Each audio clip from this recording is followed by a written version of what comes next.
Yeah, well, here's a nice little colorful chart. And what did I try to do here? Okay, I'm trying to do something that I don't know if anyone has done before, for good or for bad, and Mm-hmm. that is to outline the Nachlas David, okay, in a chart form. Wow. Now, Mm-hmm. basically, what we're going to be doing here is we're going to start with a problem, and the problem is based on two premises. Now, when two premises lead to a conclusion that's not desired, so you have two possibilities. You either show how the conclusion is desired, um, and the other way is to show that one of the premises is one or both of the premises are false. Okay, so there's nothing much you can do. You have to live with the consequences and explain them, or you have to deny one of the premises. Logically, that's all you can do, really. So um,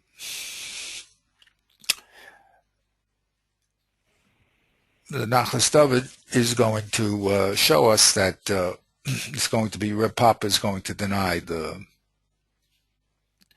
svara, and then it'll be okay if the results don't come out as we like it. And Reb Huna is going to deny one of the premises.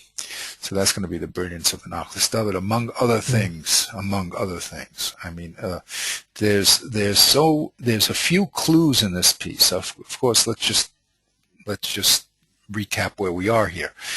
The Rambam puts Meitav, according to those people that read the Rambam that way, on the bottom of the list, meaning that if you have Kesef or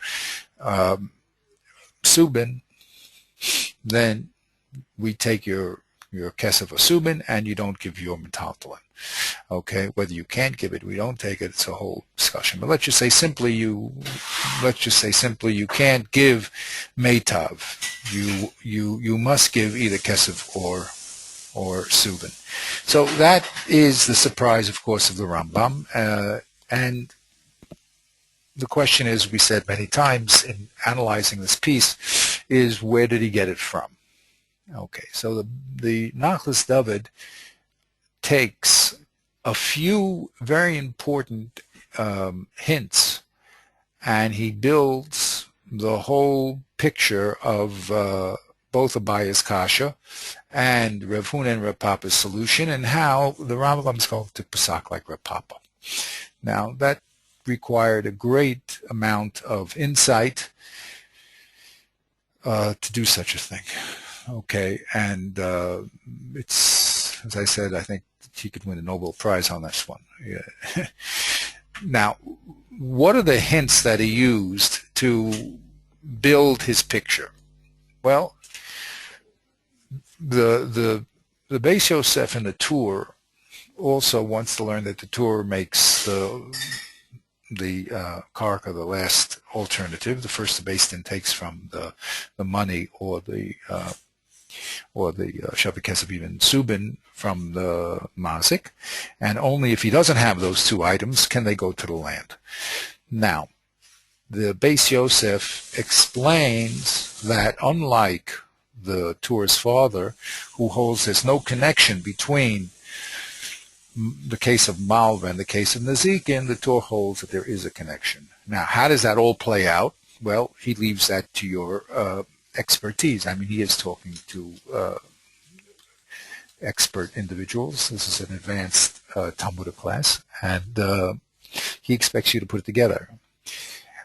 That was one of the key statements that the Nachlas David is going to now expand upon. The other statement is the Ran himself, when he speaks about the Rambam, talks about Reb Papa, and he tells us that Reb Papa, when he explains the Ramah, he says, and the Rambam, that once we have Reb Papa's svara, what was Reb Papa's svara? That we're dealing here with getting the money back to the Nizak, so then it follows that everything that's closer to money is going to have a preference.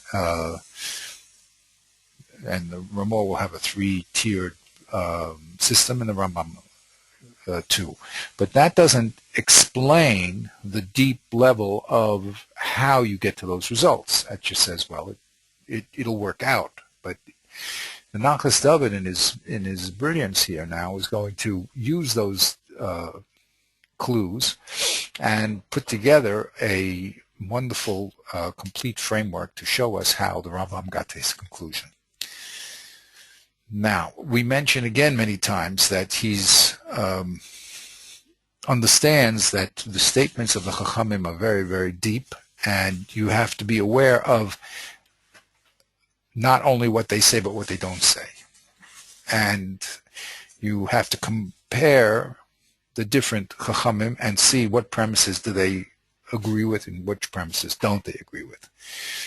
So there he takes these two Gemaras for us, which is Abaya's question, Meitavin minichrin lo, and it says Meitav, which means, looks like Meitav, which is the best of your land, is a contradiction to giving the worst to your metaltalin. And he asks why, I mean, whenever you have a contradiction, so let me shut that off so it won't interrupt us anymore. Sorry. Okay. Whenever you have a more or less relationship between two subjects, so because of the rule of efficiency in the Torah only has to write the lesser of the two, and if I know the lesser, I'll know the greater. That's called the Kal V'chomer. So the Torah is not going to repeat both ends of a hierarchy because it's unnecessary. So that was Abaya's problem, that we have two ends of a hierarchy. We have a lower end that says you can use Subin, and a higher end only Meitav. So those two things conflict. So why didn't, says the Nachas David, Abaya spell out that there's a contradiction between Kesef and Meitav? Well, Kesef and Karka in general, not only Meitav, Kesef and Karka in general. And if you would want to say, like the other Rishonim, that, well, it's easy. You can take give either Kesef or Karka. So if that's what you're going to say, that's why he didn't talk about it, because it was obvious that you can use either one. So then he says, well, then there's no real machlokus between Abaya and Rav Huna.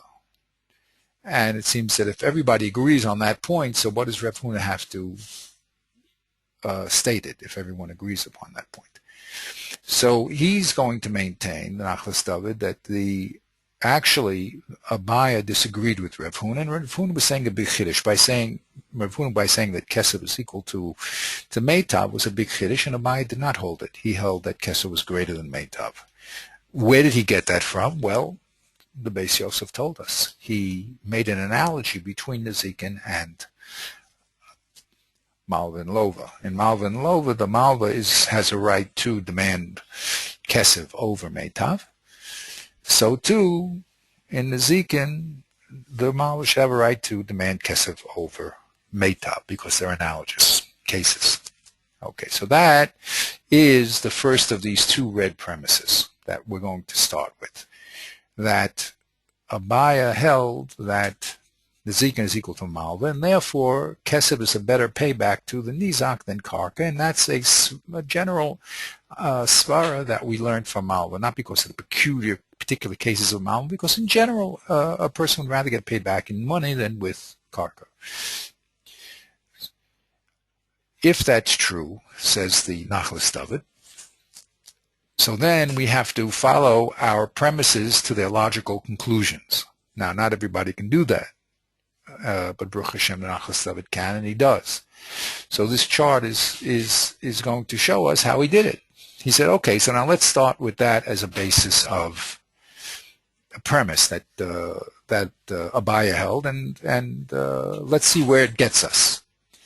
So he says, well, if it's going to be that there's always a preference of for the person who's collecting, in this case the nizak, to want money over karka. So then we have an interesting situation because the Torah didn't have to write both karka and kesef. Why not? Let it write the lowercase karka, and I would have known that, of course, you could give kesef. Why did it repeat something that it didn't have to say? Because a repetition, we learned, is a limitation. And now the chiddush is that if you do have kesef and karka, you must give kesef. So that is why Abaya did not have a problem solving the seemingly repetitious mentioning of kesef. Okay? Because that he understood, that if you have kesef and karka, the end result is the repetition is to teach you that you must give kesef and not karka. So Abaya, of course, held that as a basic understanding. Now, what was Abaya's problem? Abaya's problem was that Yashiv is associated with kesef, and it wasn't associated with karka. Well, what's so bad about Yashiv being associated with kesef? Well, if Yashiv is associated with kesef and kesef is greater than karka, meaning that if you have kesef and karka, you must give kesef, so Yashiv must have that same quality. It also must have that quality of kesef, that you must give it. If you have Yashiv and karka, you must give Yashiv must give subin.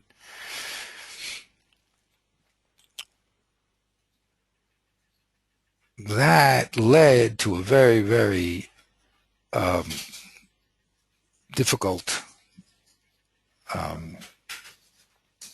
kasha, because it's going to turn out that the association of Yashiv with kesef means that if you have now subin and meitav, you must give subin. Now, that would mean metalton is greater than karka, okay?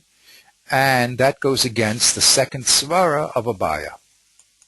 The second svara of Abaya is a person would much rather, if he had the choice to receive karka or metalton, subin especially, he certainly would want, he definitely would want karka. So this is counterintuitive. In other words, that when we follow the premises and the logic, we ended up with a contradiction in svara, because the association that Yashiv has with kesef means it also, just like kesef, is given priority when you have karka, and that means that subin is a better payback than meitav karka. That Abaya couldn't understand. Doesn't seem to be intuitive. Doesn't seem to be right. So here, the beauty of the Nachlas David, and I think the chart. Now, if, by the way, here, why do we have this gray zone over here? Okay, the Nachlas David says if Yashiv was associated with karka, then we could have said that, well, Asfara Chitzona is that karka is a better payback than metaltalin, and the fact that the Torah didn't write metaltalin, and we would have known karka, but repeated karka, so then that would tell us that karka is given priority over metaltalin. If you have karka and metaltalin, you give karka. Okay, and that would have been fine. Then even here I wrote, we would have had even a three-level relationship. We would have said, okay, kesef is greater than 1 second. We would have said kesef is greater than, I shouldn't write that. Kesef is greater than karka. It's not really clear here. Actually, it should be kesef is greater than karka, and since metaltalin is equal to kesef, it also should be greater than karka. So everything would have worked out fine. That's great. That means karka is greater than metaltalin. I'm going to have to fix this equation here. Okay, but you understand what was going on. If Yashiv, the subin, was associated with karka, then I would have, everything would have worked out in svara. I would have ended up that karka is better than metaltalin, because I would have said, why was it repeated unnecessarily? In other words, I could have had Yashiv and karka, and why did I have both? The same system to tell you that karka is given when you have Subin. That would have been wonderful. But the reason why it's grayed out, says an Achudab, is because it's not true. When Abaya saw that Yoshiv was associated with Kesef, and Kesef is greater than Karka, then Yoshiv has to be greater than Karka too. That was counterintuitive to him. Okay? Are you with me on all that? Yeah. All right. So we did it many times, but I think maybe all these lemon colors. One person said that the lemon was a little too much, but okay. I tried to make the Pesukim in a different color, but whatever it is. Anyway, so that was the problem. So very citrusy. Yeah, citrusy. Yeah, it looks very good. It's called eye candy. Okay. Eye candy, exactly. Yeah. So. So that was the problem that we had over here. That we start with the premise that Malva, you can learn the Zikin from the case of Malva. We're going to end up with what seems to be an absurd result that Meitav is more preferable. Metalton is more preferable than Meitav. That's the result. That's not a good result, and that's what bothered Abaya. Now, we said when we have a logical syllogism, we have premises that logically lead us to a conclusion, that's in this case ad absurdum, then we can only do two things. We can either change the premises and say one of your premises are wrong, or you can change the understanding of the result. And that's exactly what Reb Papa does, and Reb Huna. Except they pick different sides. Reb Papa says, look, this result is not bad that metaltalin is greater than karka, because if we look at a different aspect than you were looking at the usefulness of the object. So the nizak, if he had to choose, would like the land better than the metaltalin. And here it works out the opposite. But if you look at it in whether the Nizak will get his money back, so then it will turn out he'll have a better chance of getting his money back if he has Subin than he does with Karka. Okay. Good. So that's what Reb Papa did. He changed our perspective. He put the sun in the center of the universe, so to speak, and he explained very nicely why the Torah actually said that if you have metalton kark, you must give metalton first. Very nice. Rav Huna disagreed. Rav Huna wanted to stay with the original premise that metalton is a better payback than karka. So what he did was he changed this premise. Instead of saying that the case of Malva is equal to Nezikin, he said it's not true. Malva doesn't equal to Nezikin. Once that's true, so then he disagrees with that whole case over there. He wasn't even quoted over there. Probably would tell the Mazik can't pick Kesef over Karka over there also, because really they're equal. Just they have different qualities, and they're both called a sufficient payback. If that's true, so then we don't have to worry about why Yoshev was associated with Kesef anymore, because Kesef is not greater than Karka, so Yoshev is not going to end up being greater than Karka. At worst, it'll be equal to Karka. Now that, by changing that premise, so he solved our very important, he broke the kasha by saying that, look, if you start with that premise that Kesef is greater than Karka, you're going to end up in trouble. So change the premise, okay, and break the relationship between Nezikin and Malva, and then you won't run into that problem. And that's how he really started. He said, Kesef and Meitav, and they're equal. And don't say that Kesef is better than Meitav, because if you're going to do that, you're going to get into a bias problem. So let's avoid a bias problem by saying that they're equal and there's no connection.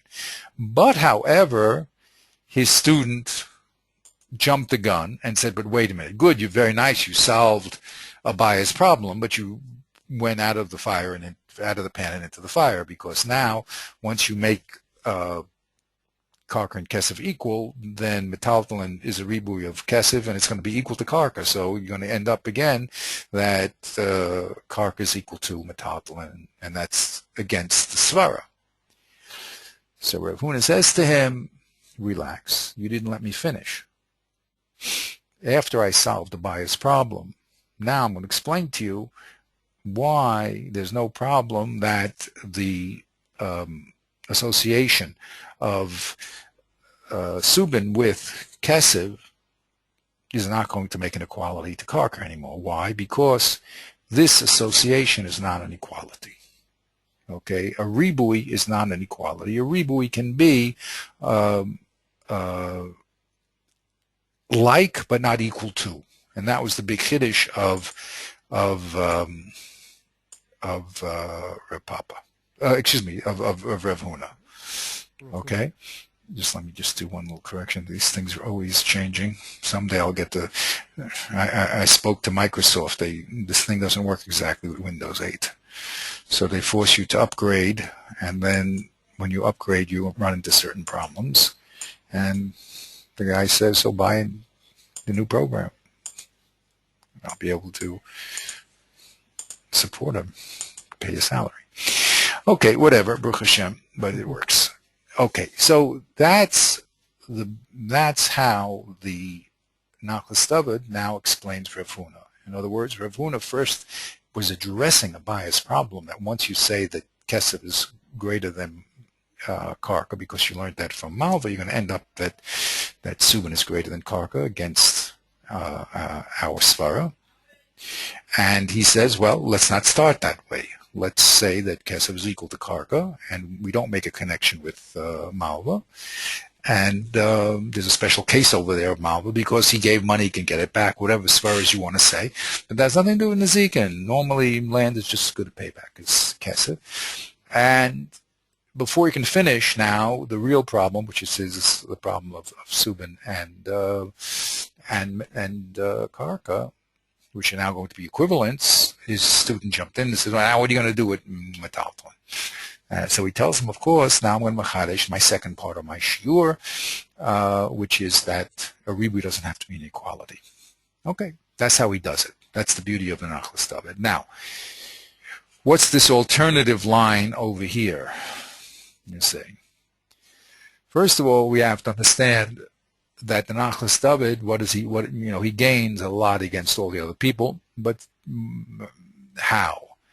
You see, the other people, meaning the Gra and the Shach,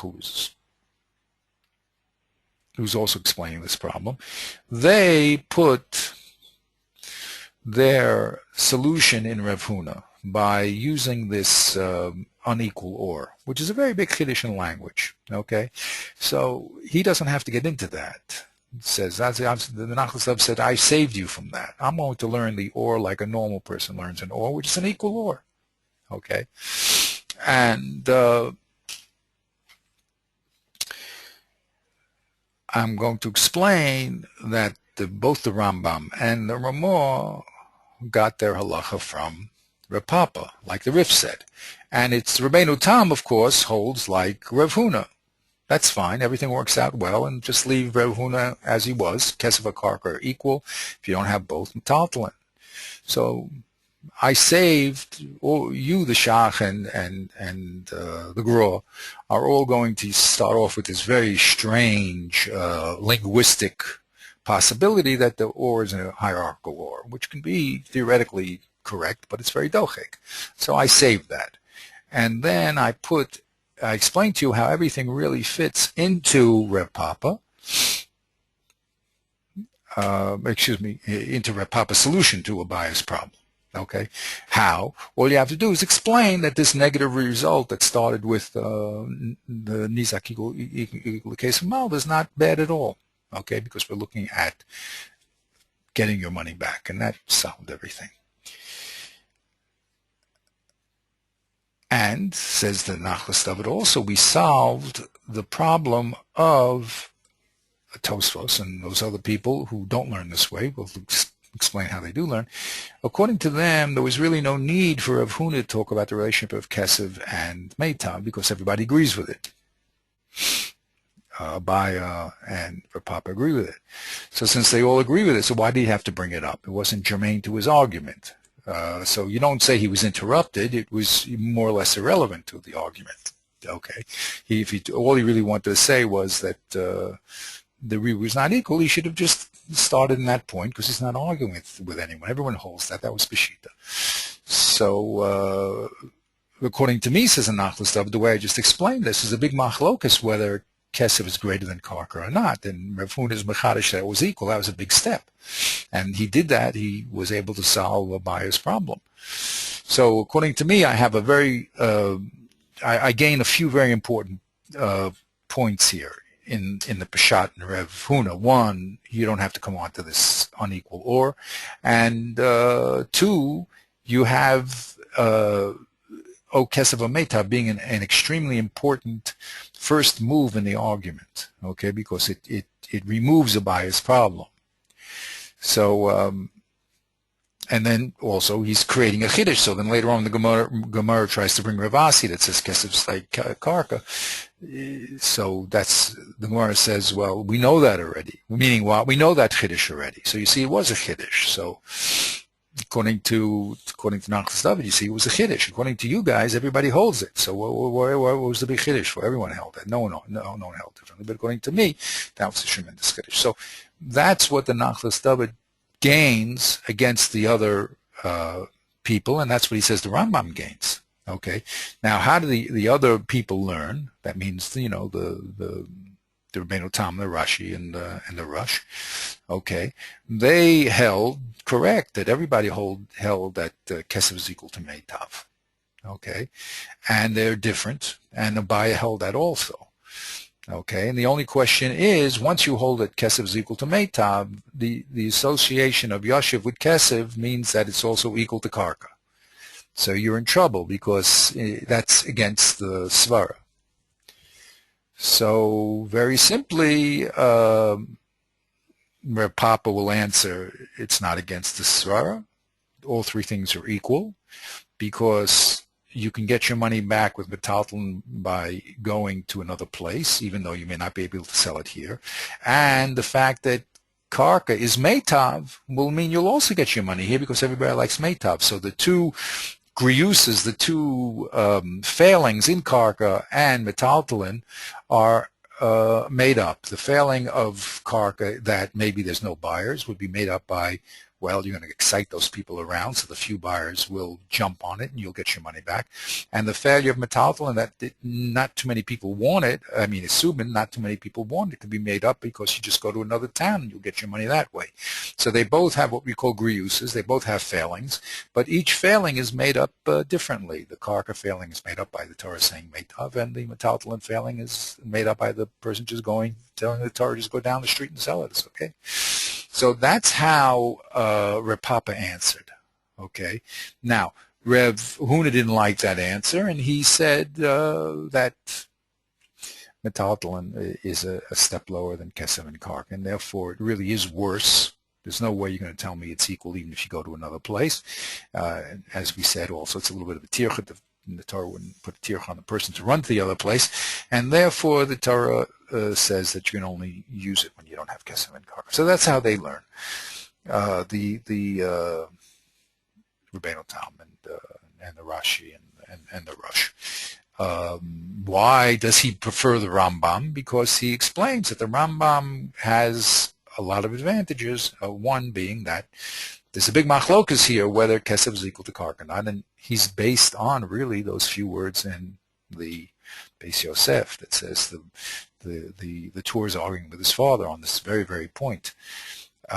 All this is brought to light by this giant intellect. I mean, when any normal, simple person reading this can't do too much with it. They can't make these types of observations. This is really, really, really world-class type Torah. Baruch Hashem, we're zocheh to see it. Okay, so that's the Nachas David. What does he say? We have one little further piece, though. He says, what is the machlokus between the Rambam and the Ramah? They're all holding Rav Papa. Okay. But and the Rambam turns out very, very good. Why? Because kesef is equal to metaltalin. If you don't have both, then you give karka. That worked out. Did I say that right? Yeah. Kesef is equal to right if you don't have karka, right? How do we get to that? Because metaltalin is better than metaltalin is. Just 1 second. Yes. Metaltalin taka is better than karka. That's what the Rambam will hold. Okay, and the Ramah will say, well, wait a minute. If already you're going to say metaltalin, why did you say that kesef is better than karka? Why would you say that in the svara? Well, because you're really holding that everything that's closer to kesef, closer to the nizak getting kesef is better. So then in svara, metaltalin should be a step less because kesef is the real thing, and metaltalin you're going to have to go next door and sell it and get it, so that should be one step less. How do I know that it should be one step less? Don't we have the ribui, which is an equality? He says no. You see that Reb Huna broke that rule, albeit he broke that rule because of the Meitav contradiction, but it doesn't matter. Once he broke the rule, you see it's not an inviolate rule that a ribui has to be a equality. Okay, if a ribui always had to be an equality, then Reb Huna couldn't break the rule. He would have to say uncle. So the fact that he was able to break the rule means that the rule can be broken. It means a ribui doesn't have to be an equality, and it doesn't have to be broken because of Reb Huna's reason. It could be broken because of svara. Once you tell me that kesef is greater than karka, in svara you're telling me that we want to get the nizak his money back as quickly as possible. If that's true, then metaltalin should be a second best, and the ribui should be a step lower. Okay, and that's how Nachas David will explain the difference between the Ramah and the Rambam. They're both in Reb Papa. The Rambam says, look, a ribui is always an equality, and kesef is equal to metaltalin. The Ramah says, hold on now, you have to think a little. Once you tell me that kesef is greater than karka, you admit that to me, the Rambam. The kesef, well, why is kesef greater than karka? Well, because you're going to have to sell your karka to get the kesef, so the kesef is the thing that you're really interested in. So then it should work out in Svar that kesef is better than metaltalin too. That's what the Ramah says. How do I know I could do such a thing? Isn't it a ribui? The answer is a ribui is not inviolate. As we see, it could be broken also by Rav Huna. He had a special reason to do it, but it doesn't matter. If it was an inviolate rule, then he couldn't have done it, no matter what reason. So that's how the Nachlas David, in a lot of lemony, orangey flavors, solves this beautiful piece. Okay? Wow. Yep. All right. I think it helps, all the lemon, right? Yeah, it does. That's why one of the things I repeat is that what I would like to do is give people the understanding of the depth of Torah. You see, and by using some of these chart methods and stuff like that, I think it really propels a person to say, wow, this is something that's quite remarkable, and it's all there and it's all provable. It's not like dream work. He's making very, very powerful statements. Okay. Be that as may, that's the Nachlas David. That's what we got to in our, as usual, quite complete summary. Okay? So, now let's just go and try to figure out what has to be cleaned up here. Okay? Here's, as we go down quickly here with all our other diagrams. Let's see what has to be cleaned up here. Okay, very good. Now, we did a little of this. Let's go through it again just to see how he is a very, very, very meticulous thinker. Okay, he has to show us how the whole Gemara works completely according to each shita. So he says, like, be'emes sarich iyun gadol laharamor liyashev libei hor da'omalei Rav Kahana l'Rav Lakamon. Okay, so now we have, remember this Gemara of Rav Kahana asking Rava, okay, this problem. We said that the text says that Vamesielo, again, one of our indefinite pronouns, who gets the nevela? Okay, says the Gemara, brings a chazal, that who gets the nevela is the nizak. So we said he has to go and pick the nevela out of the pit and go sell it and get his $10, and then the mazik only has to pay 90. And we learned that because v'amesia lo means to the nizak. So Rav Kahana said, wait a minute, you can't use that drush for that. It does, because we don't need it. Why? Because an avela is just shavik kesef, and we know that the mazik can give the nizak shavik kesef. So even if the nizak would give the mazik the nevela, the mazik can give it back to him. So it's obvious that the nevela is to the nizak, because Yashiv tells that to us. We don't need V'amesi Alo to tell us. And therefore, says Rav Kahana, V'amesi Alo tells us a different din altogether, something about depreciation of the item, of the nevela. Okay, that's the Gemara. Now, from this Gemara, we see that it can't be that anything is, well, let's do it positive. It must be that metaltalin is equal to kesef. For this Gemara, for Rav Kahana's kasha to be a kasha, okay? If metaltalin is equal to kesef, and the mazik can give whichever one he wants, the kesef or the metaltalin, so then Rav Kahana's kasha is very good. Why do I need Vamesi Alo to tell me that the nizak gets the nevela? Yashiv will tell me that. Even if the mazik has kesef and Yashiv, he can give the Yashiv, can give the nevela back. So then Rav Kahana works out very well. If we say that kesef is equal to metaltalin, so then we can understand how Yashiv can mean that the nizak can get the nevela. I don't need Vamesi Alo. But if you're going to tell me, like the Ramah says, that kesef is better than metaltalin, in other words, if you have kesef and metaltalin, you must give kesef. So that Gemara won't work, because what do you mean I don't need Vamesi Alo? Sure, I need Vamesi Alo, because if the mazik has kesef and this nevela, metaltalin, right, and you're telling me he must give the kesef, so he can't give the nevela back. So that's why I needed Vamesi Alo, to say that the nizak takes care of the nevela. You with me on that? Mm-hmm. Okay. So anytime you tell me that something is better than metaltalin, that Gemara is not going to work. Okay. So if you hold that both, now remember, we have to pick up the story here. According to Nachlas David, okay, O Kesef O Meitav meant, according to Rav Huna, that you have to give Kesef and Meitav before metaltalin. You can only give metaltalin when you don't have Kesef and Meitav. So over there, Kesef is going to, if you have Kesef and Meitav, right, Kesef and Subin, you must give Kesef, correct? That's Rav Huna I'm talking about, right? Now, so that this Gemara Rav Kahana can't be going according to Rav Huna, because Rav Huna would say if you have kesef in the carcass, in the nevela, you must give kesef. That's not going to work according to that Gemara.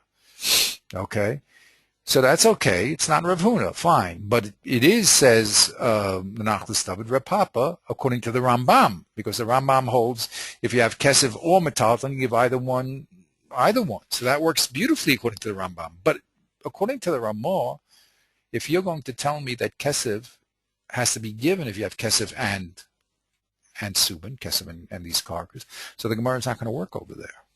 And what's worse is that Gemara is not going to work according to anybody, because it's better. Okay, it's not Rav Huna, but at least we had him according to the Rambam. It was Reb Papa, because Reb Papa said that kesef and shavik kesef and the carcass are equal.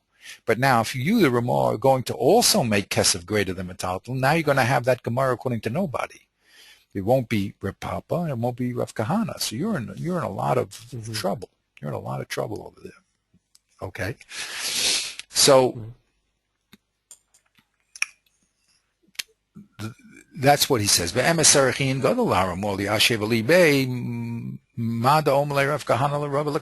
it doesn't work, right? Because according to him, according to the Ramah, now nobody holds Kesef is greater than, everybody, I'm sorry, holds Kesef is greater than the carcass.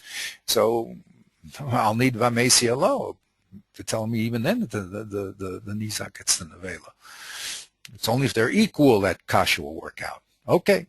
So how are we going to solve the Ramah now? Of course, because he has everybody he's holding. He has Rav Huna and he holds, and Rav Papa is holding that Kesef is greater than the Metaltalin. Oh, that's bad. That Gemara is not going to work according to anybody. So he says, there is a way I could answer B'dochak, he says. And this is, he even puts it in parentheses, okay? Because it's a problem. How does he do it?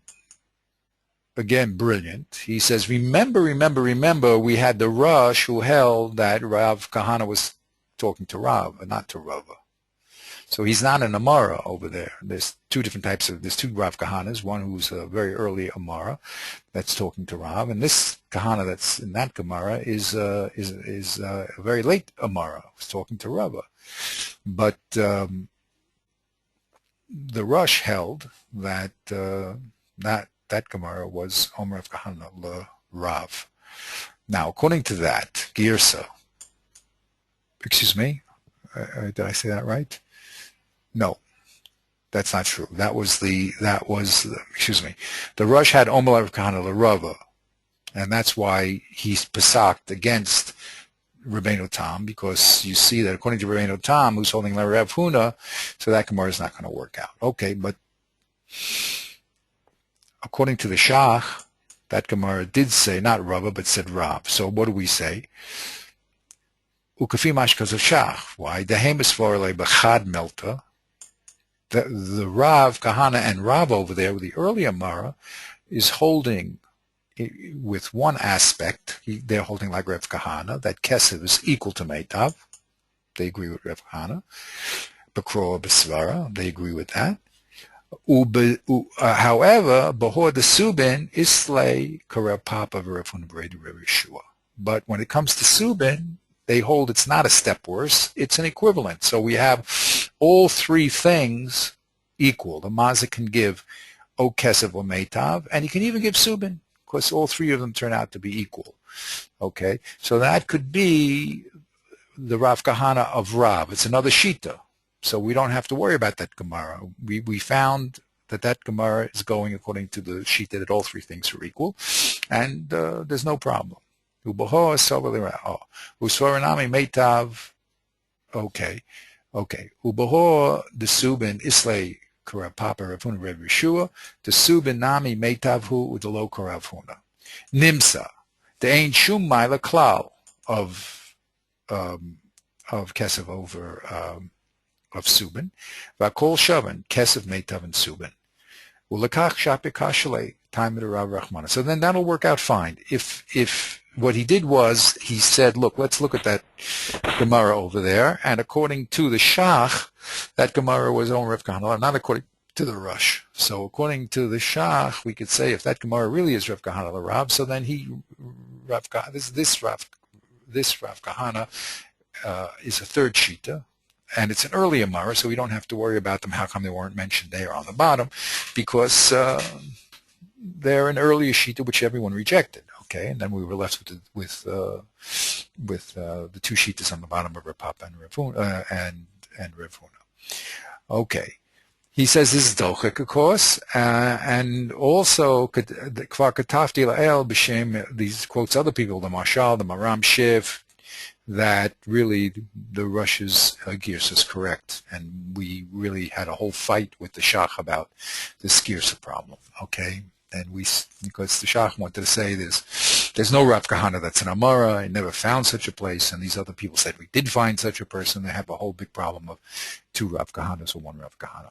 Okay, but he says Ulachain Ika Karambam, and therefore, really, if I had to weigh the situation between what the Ramah said and what the Rambam said, I would much rather hold like the Rambam, because I don't have to come on to this very strange teretz to save the the Ramah to say that really this other Girsa was at stake. So that's the Rambam. So he says, "V'ayin heitev b'kol zeh, ki hu lanias taiti bor v'emes b'kavana pesach Rambam b'Ramah." You should look into it very carefully, which Baruch Hashem I think we did. Umeata gam sugin lekaman yisfarish kamo shekasav hashach. This is where we left off. Now we have another piece of Gemara to put into our system. What was that Gemara? So let's look at that Gemara. Okay. Okay. That was the Gemara of, let's go back to it.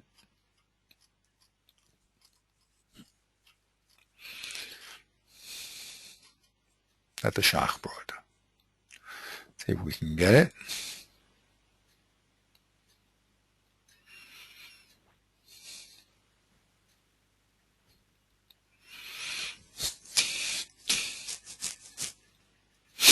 Okay, here's the Gemara, here's the Shach. Now, the Gemara says, oh, well, let's go back to it. Okay, we had a Mishnah. The Mishnah said, Shum Kesev, Shavik Kesev. B'fnei Beistin, Ba'al Pi Edim, B'nei Chorin, B'nei Bris. V'hanoshim B'klal HaNezek, V'hanizek V'hamazik B'tashlumin. We also mentioned very, very many times the Mishnayos are written in a very, very compacted and brief form.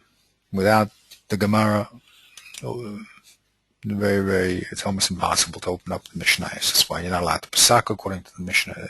There's a lot going on in the Mishnah that is, as we said, that's only the tip of the iceberg. There's a lot going on underneath that the Mishnah does not explain. That was kept Torah Shebal Peh.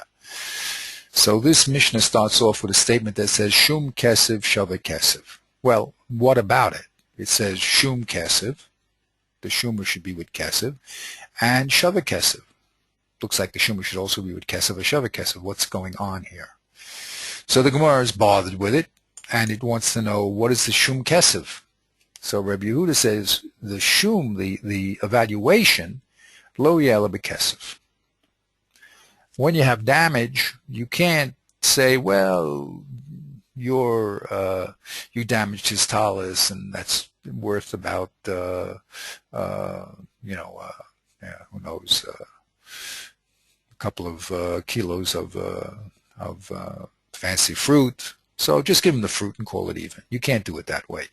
When it comes to Nezikin, you have to go to the Beis Din, and they have to evaluate the damage in monetary terms.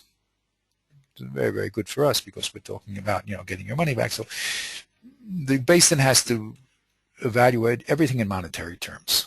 Okay, that's what it means, Shum Kesev. Okay, what does Shavik Kesev mean? So the Gemara brings a brisa.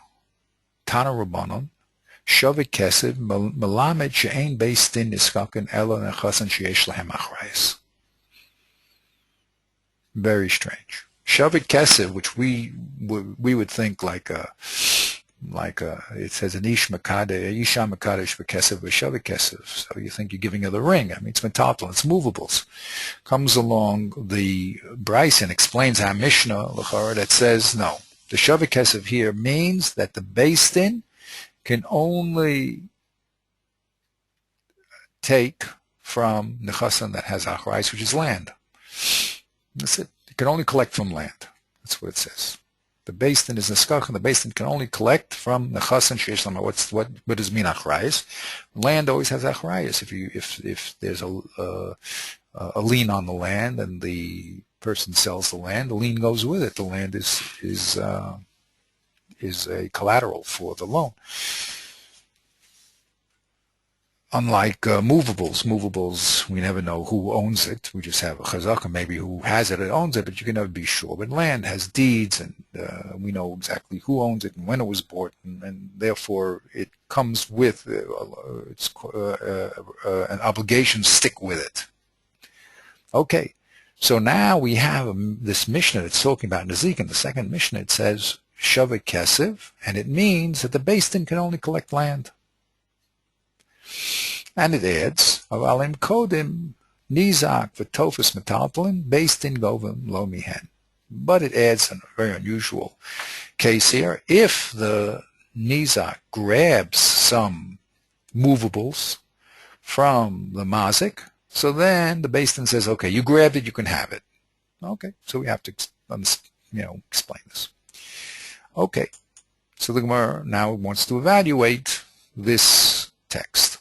And it says, Omar, Shavik Kesef, Melamed Shein Beis Din Niskaken El Nechasen Sheish Lam Achrayus, my mashma.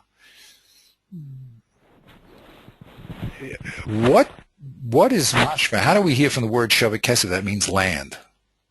Shavik Kesef can mean also, we said, Ish Mekadesh B'Shavik Kesef, Shavik Kesef. It means movables also. How do you get that the Mishnah would call Shavik Kesef land? So we had a few explanations, and the last one here, which is we'll jump to, says Ela Omer Rav Ashi Shavik Kesef V'Lo Kesef. The Mishnah calls land Shavik Kesef, but it's not real Kesef. But all the movables, Vahani Kulhu Kesef Nenu, but all the metaltalin is really called a Kesef.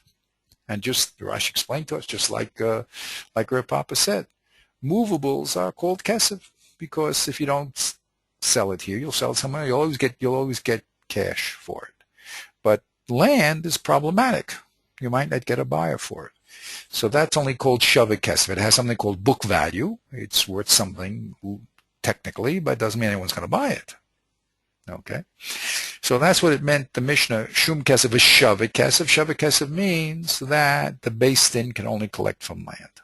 Fine. Now we understand why Shavik Kesef means land, because it's only the equivalent and not real money. Fine. Here's our Gemara that we have to focus on now. Ramile Rav Yehuda Bachanina, the Rav Huna Bered Rav Yeshua. Rav Huna Bered Yeshua is Rav Papa's compatriot, isn't he? In our Gemara. So Rav Yehuda Bachanina asks Rav Huna Bered Rav Yeshua. Hold on. Tana. Our Brisa, let's investigate it again. It says Shavik Kesef Melamed Shein Beis Din Niskaken El Nechasen Sheish Lam Achrayus. The Beis Din can only collect from land. Wait a minute, says Rev Yehuda Bachanina. The Brisa says Yoshiv L'Rabba Shavik Kesef Afilu Subin. Beis Din can collect from Subin also. What's the problem? How can you say that the Beis Din only collect from land? Says Rev Huna Bered Reb Yeshua, this brisa, Hachavamayskinan biyasmei. This brisa that says the Beis Din can only collect from the land is talking about orphans. That's it, orphans. What does that mean? When the mazik owes money and goes to Olam Amis, so his yorshim are supposed to pay the debt. That debt, however, cannot be taken from the movables of the mazik's estate. It can only be taken from the land. That's what this price is telling us. Okay, movables can never be identified clearly, so any of the movables that the Yorshim have are theirs because maybe they bought it, maybe their father gave it to them before he died. It's very hard to determine when the movables are. And this brisa that says that the Beis Din can only get from land is talking about a specific case of Yisumim, where the Nizak can only collect if the inheritors have land. So it's a special case. Fine. That's the end of that text. What does the Shach want to do with this Gemara? Seems like it's a very simple Gemara. The Gemara said the Beis Din can only collect from land. Sounds also, as he says, the Rambam's Lashon, Ein Beis Din Niskaken El B'Nechas Rishon, is very nice. But it seems that the Gemara is saying that this is that din that the Beis Din can only collect from land is talking about Yisumim. But what would be in a normal case? We have Yashiv. You can collect from Yashiv also, right? That's how we would learn simply. The Shach, however, doesn't learn. Are you with me on this? I'm saying things very quickly, but okay. Yeah. So yeah, I'm remembering it as you're going through. Yeah, very good. Okay, I'm trying to be as clear as possible here. My memory. Yeah. I mean, that's why they pick up all the pieces here. So let's go back now to the let's go back now to the Shach and what he does with this. Okay. Oops, where am I? Oh, I'm already in the beginning here. Okay. Oops. Let me move this piece down.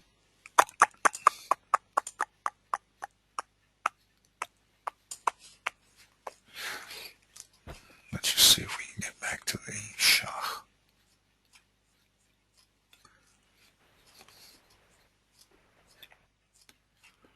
I should have gone to my index, but let's see if I can get it without that. Oh boy. A lot of Torah has gone under the river, as they said, huh? Okay. It's the beginning of Nachlas David. Okay, that's all that. And let's see if we can get to the Shach now.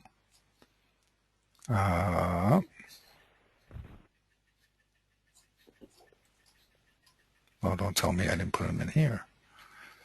Okay, let's see if I have a link to him. Just 1 second. Do I have to open up the other document?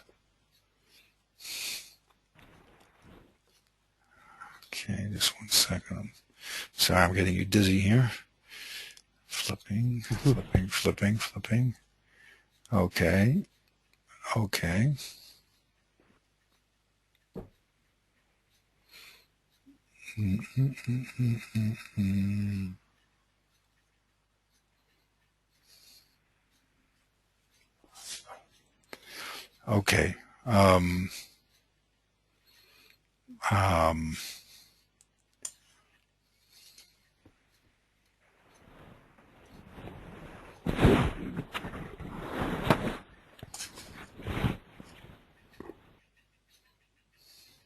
Here's the Shach, Baruch Hashem. Okay.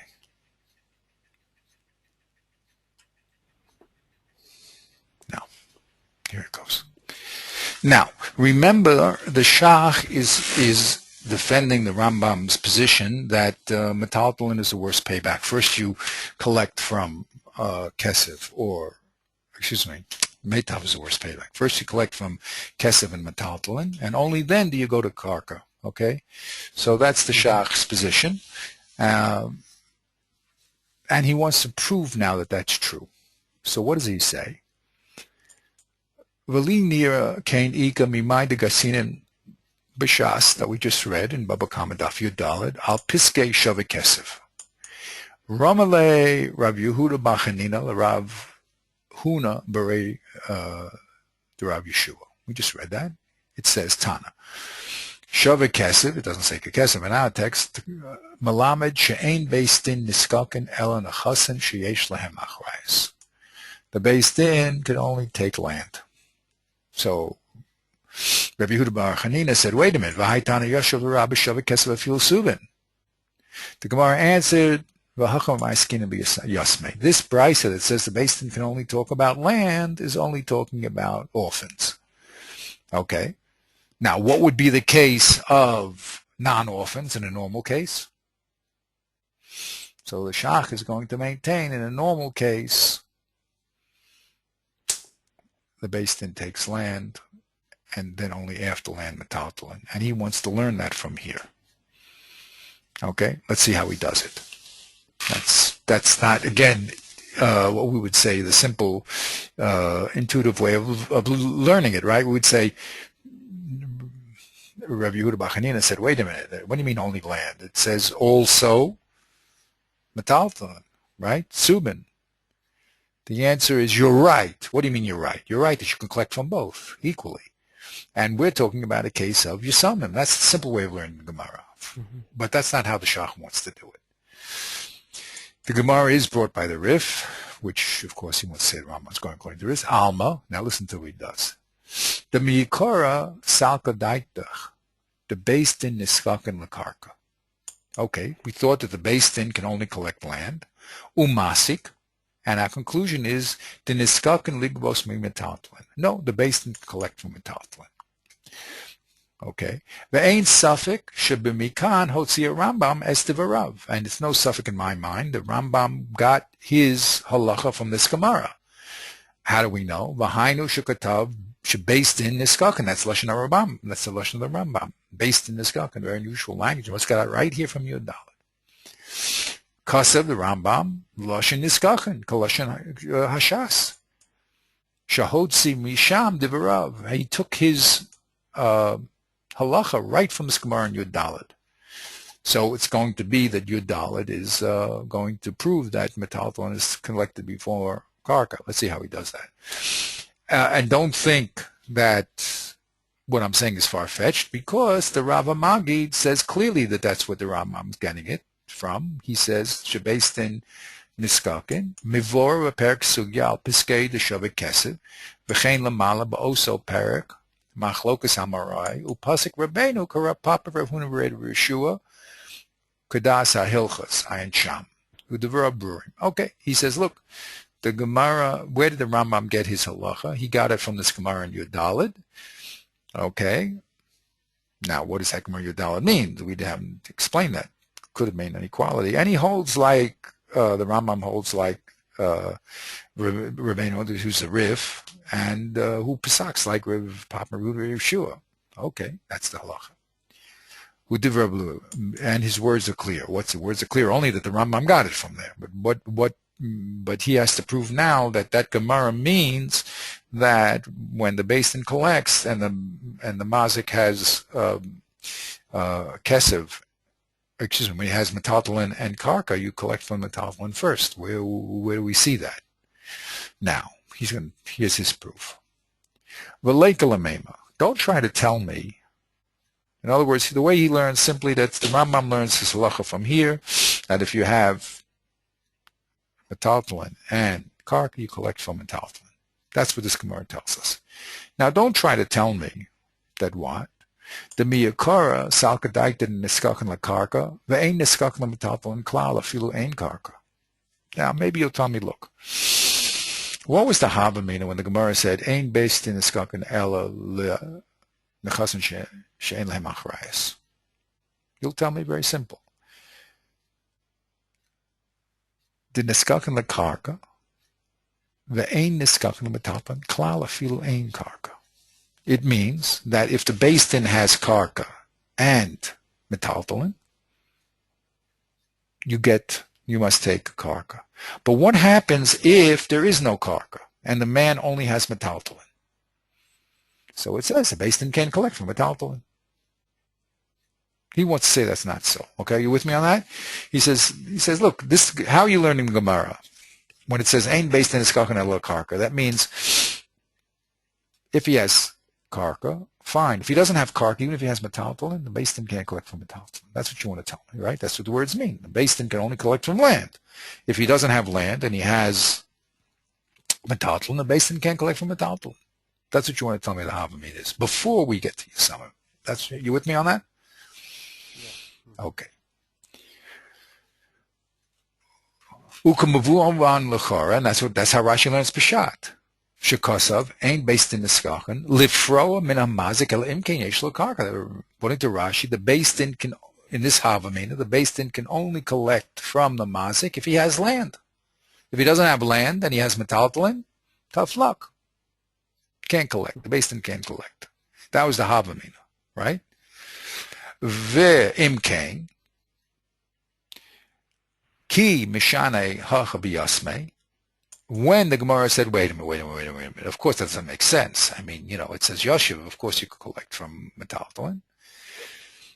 So the Gemara says, you're right. This text that says the ain based in can collect only from karka is talking about Yasmei. What does that mean? Yesh loma. Lebidi day kashiyesh lo metaltalin lavad chayav liten lo. Aval eno chanami im yesh lo metaltalin vikarka habrer biyad hamazik. When it comes to the Yisomim, if he only has, excuse me, yesh lo debididei kashi yesh lo metaltalin levad chayav liten lo. I'm sorry. If he only had metaltalin, he has to give it. Aval eino chanami im yesh lo metaltalin v'karka habrer b'yad hamazik. Again, in a normal case, okay, when they talked about Yisumim, what would be the conclusion in a normal case?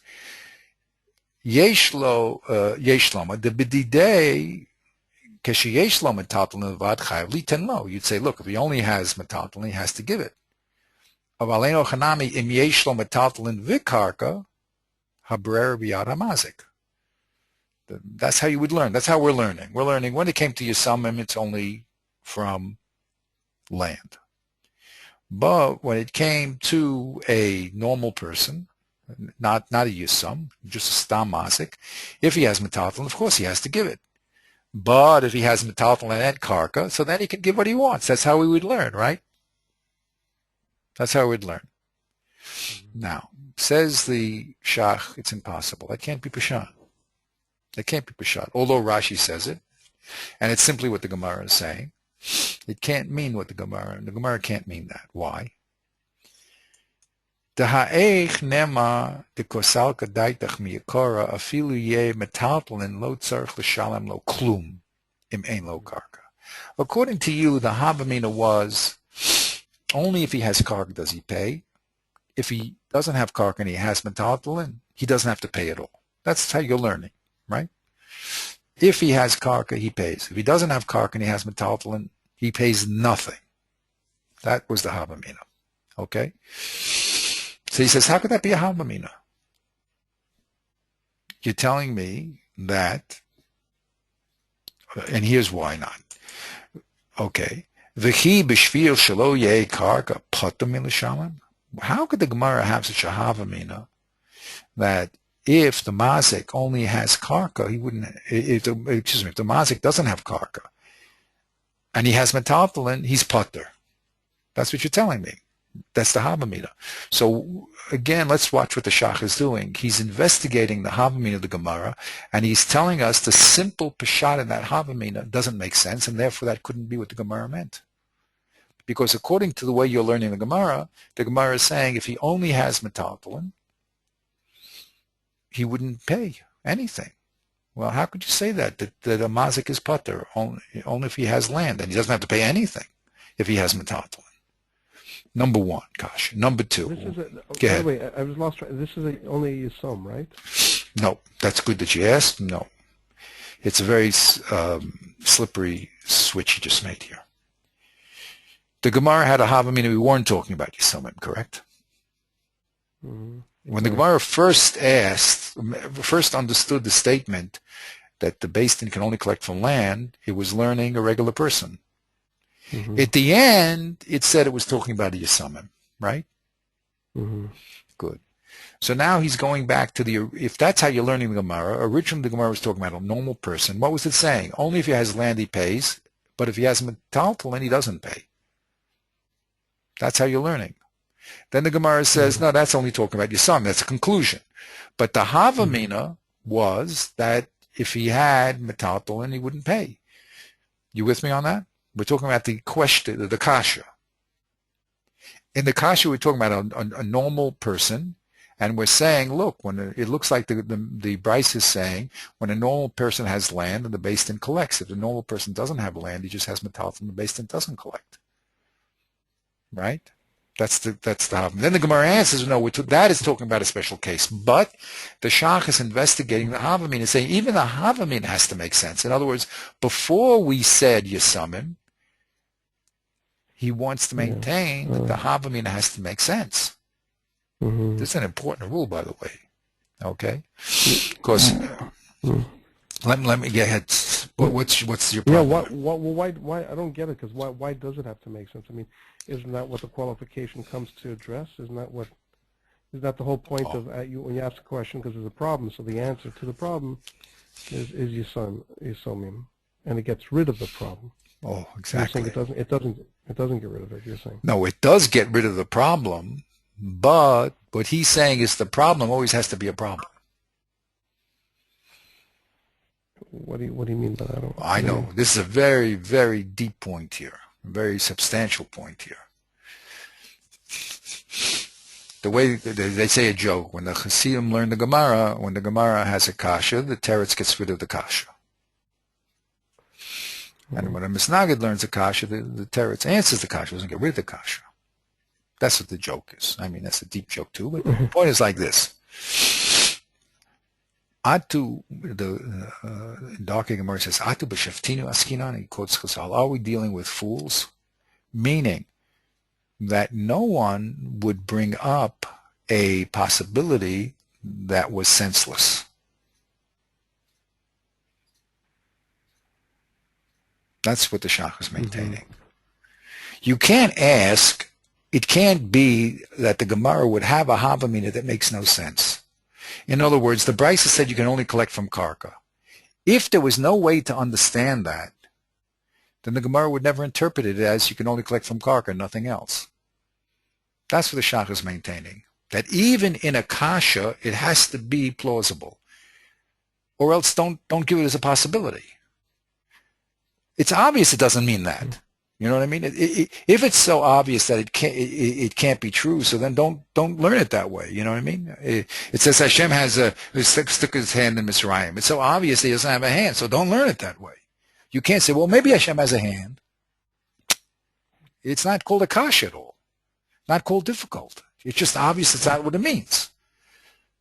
So the Shach is maintaining the same thing here. It can't be that the Gemara says something foolish, that the Gemara is interpreting this text in a way that's an impossibility. Because then it's obvious it's not what it means. Of course it means you summon. There's no beginning point there. It can't mean if it's obvious it can't mean that if you have metalton you don't pay, so then why even say it? You see? This is a very deep point we're talking about here. Okay? How much credit do we give to a kasha? Okay? And he's maintaining a kasha, and it's not only him, I mean, in these books that we read also, that the kasha has to be plausible or else don't say it. If it's so obvious, like I told you, Hashem put his hand in Mitzrayim, he has a hand. If it's so I mean, that's not a kasha b'chlal. It's so obvious he doesn't have a hand, so that obviously it's a metaphor. So you don't ask me a kasha that's an impossibility. A kasha means this is what it can mean. And yet it contradicts something else. You with me? That's how he's learning. There's a very deep point. A very deep point here. As I told you, the way people know, a lot of people, or some people, I don't know a lot, but some people learn Gemara that the Makshin is the fool and the Tartan is the Chacham. So the person that has the kasha is a little foolish. He doesn't understand the emes, and the Tartan explains to him what it was. Okay, but he maintains it's not so. The Makshin it has to say things that's reasonable, or else his kasha is no kasha. It never starts. Okay? So our job is to understand, like with a buyer. Now, it's the whole work of the Nachlas David. You have to understand why his kasha made sense, okay, in the totality of the picture. Not just saying an idea. So here, anyway, that's what the Shach is doing. He's saying, wait a minute, gentlemen, let's slow down a little. According to you, the Gemara had a Havamina that the Beis Din can only collect karga, because that's what it says? Come on. It's like saying Hashem has a hand. It's ridiculous. That's no kasha at all. Obviously, it can't mean that. How do I know obviously it can't mean that? One is svara. V'chi b'shvil shelo yeh karka yifta mishalem. Well, what svara is it that if a person didn't have land, he'd be put to legamrei? That's no kasha. You hear what I'm saying? It's obviously that's not what the Gemara means. Va'od de'im kain lo shafchis chay l'kol beria. If that was true, another kasha is, if it was true, let's say it is true, you want to maintain that there was some sort of havamina that only if you have money we collect for damages, but if you don't, so then you're putter, even if you have metaton. He says, wait, the world would collapse if that was the situation. Why? To call Misha lo yellow karka, yazik, labrios, mashir, yifto shalom. There'd be no, what is that called, detrimental effect? What do they say when you have the death penalty? What is that called? Anyway, what he's saying here is that Deterrent. Deterrent, exactly. There'd be no deterrent for a person to do damage. Now he knows if he does damage, he's going to lose his money. But if you're telling me if he has no land, right, and he just has all this the karka, I mean all the metaltal, he wouldn't have to pay. So then people would say, yeah, whoopee, well, I have to watch my things, just damage people. I'm not going to pay anything. Okay. Va'od, further, the whole aisle, the kama rabhuna yoshiv afilu subin mar b'delesle subin. When in our Gemara, right, Reb Nachman said, what do you do with yoshiv? You said, oh, kesev or karka. What do you do with yoshiv? So Rav Huna said, depending on how you learn Rav Huna, let's learn Rav Huna simply. Oh, you only give yoshiv when you don't have land or money, right? The Gemara said. But then the Gemara asked the kasha, right? They asked the kasha parak. Either leisle, if you're talking that he doesn't have land or money, and you're telling me that Yoshiv is telling you that when he doesn't have kesef or karka, he has to pay metaltalin, that's pshita. That's obvious. We don't need a pasuk to teach me that. And we say, no, it's not pshita. Mishane mao the same reading le zil tarich v'zavin. No. The Havamina is not that he wouldn't have to pay at all, right? If he had metaltalin, but that he maybe has to take his metaltalin and excuse me, that wasn't the Havamina.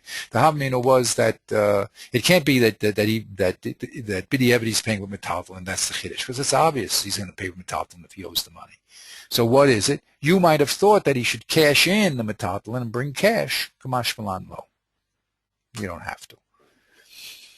Okay, that's what the Gemara says. Mishane ma'od the same amrin and zil tarich v'zavin. Whoops, yeah, v'zavin. Kamash malan lo. Alma, says the Shach. The eina ola ala das klal. The kishein rak subin shelo yitzarech l'shalom subin. There's no havamina. The Gemara is clear there that there's no havamina that if all you had was subin, you wouldn't have to pay. I mean, that was obvious you have to pay. And that's why the Gemara said that's peshita. If all you had is subin, of course you have to pay. I don't need a pasuk to tell me that. Says the Gemara, you're right. The pasuk you might have thought you have to cash in the subin for cash, and that's what the chiddush of Yoshev is, that you don't have to cash in the subin, and you the mazik don't have to sell your subin and bring cash. But the fact that if all you had was subin that you'd have to pay, that the Gemara held was peshita. So too in our case, it can't be, says the Shach, that when the Gemara said the base thing only could take from land, it meant that if you don't have land, you're pater. He says that doesn't work in Svara, and this Gemara is against it. It's obvious that the Gemara says peshita. Peshita, that if that's all you have, you're going to pay. The only havamina is maybe you should go out and get the money for it. But it's peshita, if it's all you had, you have to pay. So you hear what he's saying? He's saying, so there's no havamina. You can't say that the havamina of the Gemara was to read the text. If you have land, you pay. A normal case we're talking about, not Yisomah. If you have land, you pay, and if you don't have land, you're pater. I mean, in other words, if you have metaltalin, you're pater. He says you can't learn that way. It's impossible. It makes no sense. The Gemara would never have such a havamina like that. You with me on that? It's a little bit subtle, but you hear what he's saying? Yeah, hear what he's saying? So he says that cannot be the havamina of the Gemara. Ella, what was the havamina of the Gemara? Ella vadai, he switches now. What did the Gemara think when it read that the based in is ein niskaken le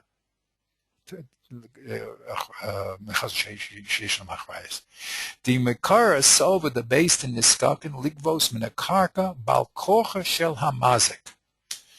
The havamina was that the based in, when it says ein based in niskaken ela le chas means that when the mazik has land and he has metaltalin, the bastin can grab the land. The mikara sovele, the bastin niskaken ligbos min karka bal kocha shel hamazik, the shavik kesef hainu karka. Because we thought that when it said, since shavik kesef is karka, it meant that ein bastin el karka meant that the bastin can force the mazik to pay karka. If he has karka and metaltalin, he pays with karka. Okay? That's what we held. Umasik, what was the conclusion? No, that's not true. What do you mean the base din cannot? Question is, what was the kasha of Shavak Kesef then? He's holding like this. Let's get slowly here. We thought that the brisa, when it said the base din can only collect from land, meant that the base din can force the mazik to give land when he has metaltalin. In other words, the text is talking when he has both, and the base din can force. It forces. Ain the sakanela karka. When the base din has karka and it has metaltalin, the base din must collect from the karka. Okay. So then, what was the kasha? Wait a minute. It says Yoshiv, the Rabba Shavik Kesef, Afil Kesef. What was that kasha then? What was the kasha? So the kasha was, wait a minute. It looks like that Shavik Kesef is equal to Kesef, and Kesef is equal to Meitav. They're all equal, and therefore you should be able to. Nope. You have to fill in what was the kasha here, but let's just jump a step and we'll go back. You hear what I'm asking? What was the kasha now? Let's see. The starting point was that if the mazik has karka and metaltalin, the base din can force the mazik to give karka. Okay. So then they asked, what do you do with Yashiv? So what was that kasha? What do you do with Yashiv? Doesn't spell it out. Oh, 1 second. He said, Teshavek Kesef Hainu Karka. The only thing the base din can do is collect Shavek Kesef, which is Karka. In other words, if the mazik has Karka and metaltalin, the base din must collect Karka.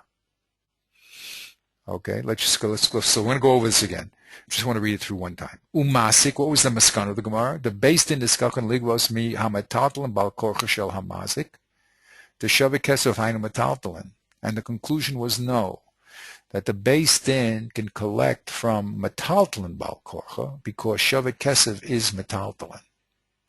Now let's see what he said here. This is stuff that's very, very hard. But let's try to get some sort of reading here. What he means here. Okay, let's go over it again. He says it can't be that the Gemara's kasha was that only if you have karka you have to pay, and if you have metaltalin you don't have to pay. That can't be what the Gemara meant. So what did it mean that the base din can collect only from land? It means the makara saba the base din niskakan ligos min a karka bal kocha shel hamazik. We thought that the base din can collect karka bal kocha shel hamazik. Why? The Shavik Kesef Hainu Karka. Because the Shavik Kesef, Shum Kesef Shavik Kesef, we thought was Karka. When the Gemara said Shum Kesef Shavik Kesef, we thought that was Karka. Meaning, translation, if the mazik has Karka and metaltalin, the base din can force him to give Karka. That's what we thought. Okay? What did we conclude? You with me on the Havamina? Yeah. Okay. What did we conclude? Umasik, the Gemara concludes, the base din niskakan ligvos metaltalin bal kocha shel hamasik. No, it's not true. The base din really can, when the mazik has karka and metaltalin, it's actually can force the mazik to give metaltalin bal kocha. Why? Because Shavik Kesef is not karka. Shavik Kesef is metaltalin. Now, this is what he's saying. We have to make sense out of this because it's very, very obscure what he's saying. I mean, I don't get it 100%. I must tell you. But what is he saying? He's saying the Havamina was, you see, we have 3 steps here. We have what the Havamina was when they said based in Nisakan Elabakarka. We had the kasha of what do you do with Subin, and we had the teretz that's talking about Yasme. Those 3 steps. Okay, you with me on those 3 steps? Should draw them out. Okay.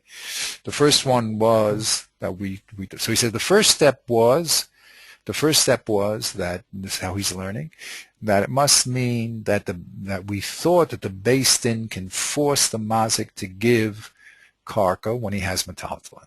That's what we thought it meant in a normal case. okay? And when we said Yasme, we said no. That's only in the case of Yasamim. But in a normal case, it works just the opposite. That when the mazik has karka and shavik kesef, we can force him to give, when he has metathlon and karka, we force him to give metathlon. That's what he wants to say, is Peshat Gemara. I don't get it so much. I hope you get it. But that's what he says. Now, but that means that, I mean, it makes sense, I mean, because metaltalin is closer to kesef, so that's really from the standpoint of the nizak what he wants to be paid, the kesef for metaltalin, but only in the isolated case of a yasam. So there we can't we're looking out for the yasam himself, even though usually the yasam here is the mazik, right? So we're making an exception for the mazik in that case, and we're saying you don't have to pay with metaltalin because we don't know if it's really yours or not. I mean, it could be yours, or maybe it's not your father's. Right? We're paying with the property of the father. Right. So there the yasam has to pay with, or can. It's really for the yasam's sake, right? He can pay with karka. He doesn't have to, right? Right. He doesn't have to. It's in the benefit of the yasam, because if you go in there saying, "Give me kesef for metaltalin," the yasam can say, "It's not, this is mine. It's not my father's. It don't." Right. It's so if for his benefit, for the benefit of the doubt, we say, "Okay, you pay with karka." But what that means then is that really shava kesef hayim metaltalin is the default position. That's the standard position. Okay, so now where do we get that? Where do we get that the Gemara said that? So I asked you, there's 3 steps here. There's the Havamina, that we thought it was in a normal case. Then there's the Kasha of Yashiv, and then there's the Maskana, that's talking about Yasim, right? So, yeah. So I just, Baruch Hashem, just talking it out now I understand what he's saying. Because I couldn't understand what was the Kasha, Yashiv. The way he's learning the Kasha, Yashiv, L'Rabba Shavik Kesef Kesef, is to tell you that Shavik Kesef is metaltalin. Slowly. Again. Yeah. In other words, let's go slowly. Look what he says here. Mekara Sovet, the based in the Skachim Ligvos Menekarka. Okay? Bal Korcho. Why? The Shavik Kesef we thought was Karka. We thought Shavik Kesef was Karka. That's what the Brisa said, right? Right? It said that ain't based in the Skakanella, based in Sheish Lamachrayas. We thought that the Shavik Kesef, it says Shum Kesef is Shavik Kesef. Shavik Kesef, the Brisa is defined as Karka, right? Right? Then it's going to turn out, according to him, if you have Karka metaltalin, the Basin must collect Karka in a normal case. What was the Kasha? The Kasha was, it can't be that metaltalin, that Shavik Kesef is Karka, because I'll show you the Brisa says that Shavik Kesef is metaltalin. It says Yashiv L'Rabo Shavik Kesef Afilu Subin. So you see Shavik Kesef is Subin. You see, that was the Kasha. That Shavik Kesef is really metaltalin. The Kasha is, wait a minute, don't tell me Shavik Kesef is Karka. Shavik Kesef means metaltalin. Yashiv Rab Shavik Kesef is talking about metaltalin. And the answer is, you're right. You're right. The text, when it said that Shavik Kesef was Karka, was talking about a case of Yasamim. In that context, the Shavik Kesef was Karka, because you can't use metaltalin, right? So if you have Karka and metaltalin, we take the Karka. So in that context, in the context of Yasamim, Shavik Kesef means Karka. But in the normal context, out of Yasamim, Shavik Kesef means metaltalin. Right. So he's saying the Havamina was that we're talking about the normal case. We're using Shavik Kesef as Karka and saying the base then could collect from Karka when you have metaltalin. The answer is that cannot be, because the Brisa says Shavik Kesef Afilu Subin. It must mean that Shavik Kesef is metaltalin, and that in a normal case, you collect metaltalin before karka. Ah, that text that says you collect karka was talking about yasumim. There it's true that in that particular case of yasumim, that shavakesef is called karka, because you're not allowed to collect the real shavakesef metaltalin because of all the problems. But in a normal case, shavakesef is called metaltalin. This is very far out. I don't know if you got that. It was like, phew. Yeah. Wow, this is like very far out. In other words, I asked you, what was the kasha? We had 3 steps here. Everything is so simple. There's 3 steps. One was the habamina, that the Brisa said you can only collect from land. Step 2, wait a minute, shavakesef afil subin. Step 3, the Brisa is talking about yasamim. So explain the 3 steps. So the way he's learning is step 1 was if you have karka and metaltalin in a normal case, the beis din can only take karka. Step 2 is the kasha. Don't tell me that in a normal case, shavakesef is called karka. That's talking about that can't be, because we have the brisa that says shavakesef afil subin. So it's got to be in a normal case that they collect metaltalin and not karka. The Gemara answers, you're right. That brisa that says that shavakesef is karka is not talking about the normal case. It's talking about the unusual case of yasamim. That's how he learns. That's a very, very far out way of learning. Definitely not, I would not say that that's intuitive. Anyway, that's how he's learning. Why? Why is it? It seems intuitive to me. What do you mean, why? Well, because I would say that the kasha of shavakesef means that you could also collect from, and that's what he's denying. Okay, that's exactly what he's denying. It's the simple way of learning is shavakesef says you can also collect from shavakesef. You with me? Yeah. The first step you can only collect from karka. The second step you can also collect from metaltalin. The third step is you're right. When we said only collect from karka, that's yasamim. But in a normal case you collect from metaltalin. And then the brer is on the side of the mazik. He wants to say that can't be peshat.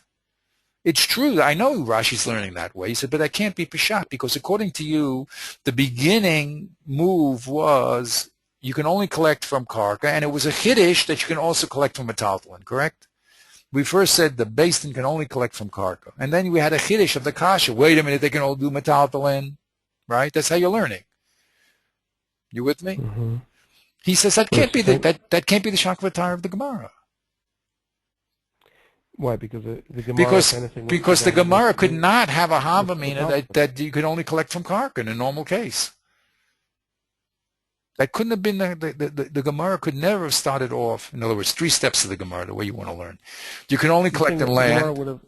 You can only collect in land. No, you can also collect in metaltalin. It's true. You can only collect in land in yasamim. Those are the 3 steps. You with me again? 3 steps. Are you saying that really the order is wrong? That really should have begun with you can collect from metaltalin instead of karka? No. That would have been more logical to start with that? No.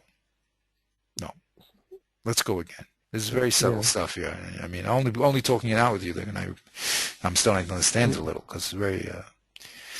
The first step is like this. You can only collect from land. The beis din can only collect from land. That's the first step. I'm going to learn the way he doesn't want to learn, okay? Okay. You can only collect from land. If the guy has metaltalin, you can't collect. That's the first step. Okay? And who makes that statement? That's the brisa. It says, "Ein beis din niskaken elo nechasen sheish v'hen achrayas." That's the brisa seems to be saying that the beis din can only collect from land. Okay. You with me? Ein beis din niskaken elo nechasen sheish v'hen achrayas. You can only collect from land. Meaning, if he has metaltalin, you don't collect. Only if he has land, you collect. Right. Step 1.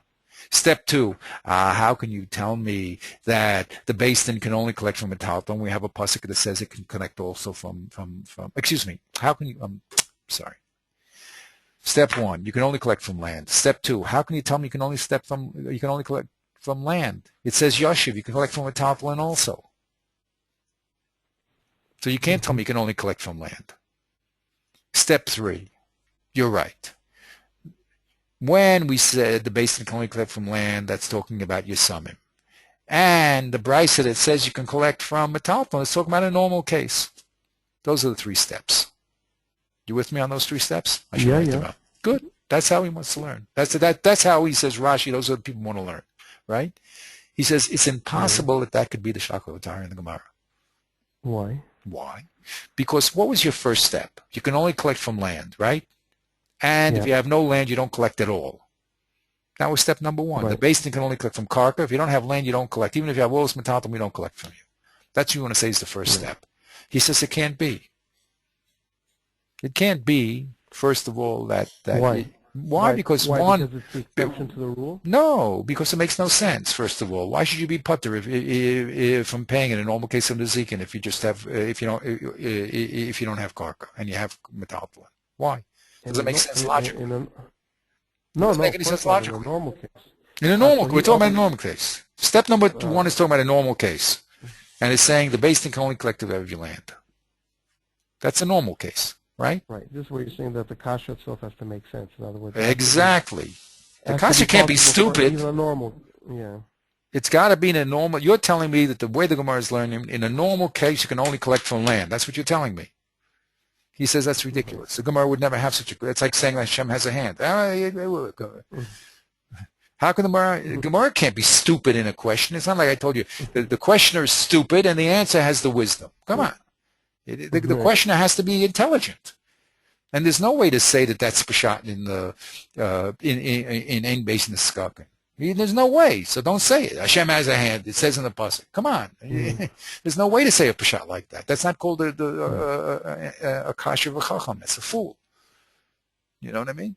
So he says it's foolish. It's foolish to say that that's the havamina. There's no havamina like that. And he brings a few. First, it doesn't make sense. Second of all, to putter if you have metaltal and everyone will go around and do damage. And third of all, the Gemara itself on Daf Tes says, wait a minute, I need a pasuk to tell me that Yashiv is given when you don't have karka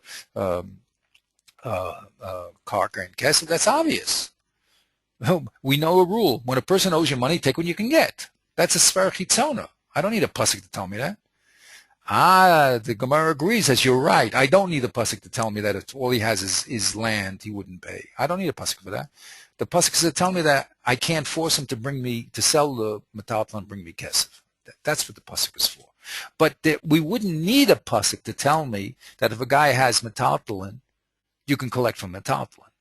I don't need a pasuk for that. You with me on that? Okay, let's go again. I'm going very quickly because I know these things too well. Let's go again. Are you with me with step number one? Step number one is, it seems the text is saying that you only can collect if the mazik has land. If the mazik doesn't have land, he has all this metalplan, you can't collect from metalplan. That's step number one. Correct? Just tell me what you're doing. I don't want to lose you. I can lose you very quickly. The first step is the Brisa says the Beis Din can only collect if the mazik has land. Right? Yeah. Good. He says it can't mean if the mazik doesn't have land and he has metaltalin, the Beis Din cannot collect. He can't. That can't be. According to you guys who are holding, what it means is if the Beis Din has, only if the mazik has land can the Beis Din collect. If the mazik has loads of, who's that? Someone came in? Did you leave or someone came in? I heard a bell. No, I'm here. I'm still here. Okay. No, someone came in. I hope it's not Avi. Now he'll write me. I hope. 1 second. I hope maybe he wrote me. Just let me check that he didn't write me. No. Okay. Because he uses this for his business, so I get permission to use it when he's not using it, which is most of the time. So, but usually that's a sign that someone wanted to use it. Okay. Anyway, let's go slowly here. This is very, very subtle, very interesting. We have 3 steps here. The Beis Din can only collect from land, Yashiv, and the conclusion that there's 2 cases: only land in Yesamim, and in a normal case, Yashiv. Those are the 3 steps. All right. Now, Go ahead. just to get it clear, the shach's basic problem is with that first step. Exactly. Even to say that you only collect from karka, that just doesn't make sense. Right. In a normal situation. So how does he want to understand that?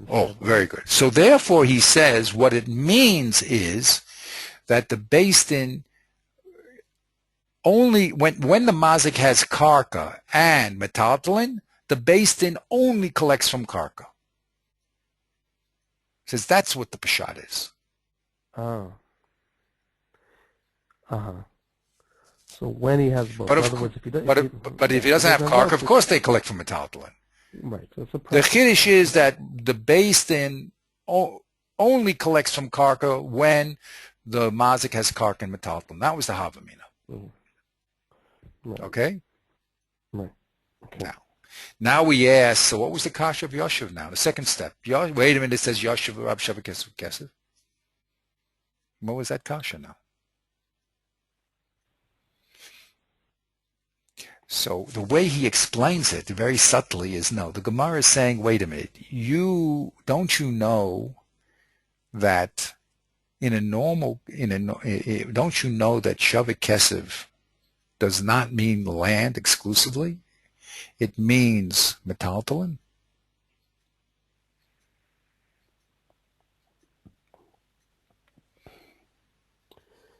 And therefore that it should be an equally valid form of payment, that there's no reason to insist on karka? Is that the kasha then? Let's look what he says. Let's look what he says. Umasik, the beis din is chacham legvos mi metaltalin, bal korcha shel hamazik. Why? The shavik kesef hainu metaltalin. In a normal case, if you're going to talk to me about where the beis din can force the mazik to pay, in a normal case, it can force the mazik to pay when he has shavik kesef, meaning metaltalin. If he has metaltalin and land, it can force him to pay metaltalin. And it was only because the other case was a case of Yisumim, that if he has metaltalin and karka, that they force him to give karka. Let's go over that again. That's what he says. I see it now. Okay. See? Right. Okay.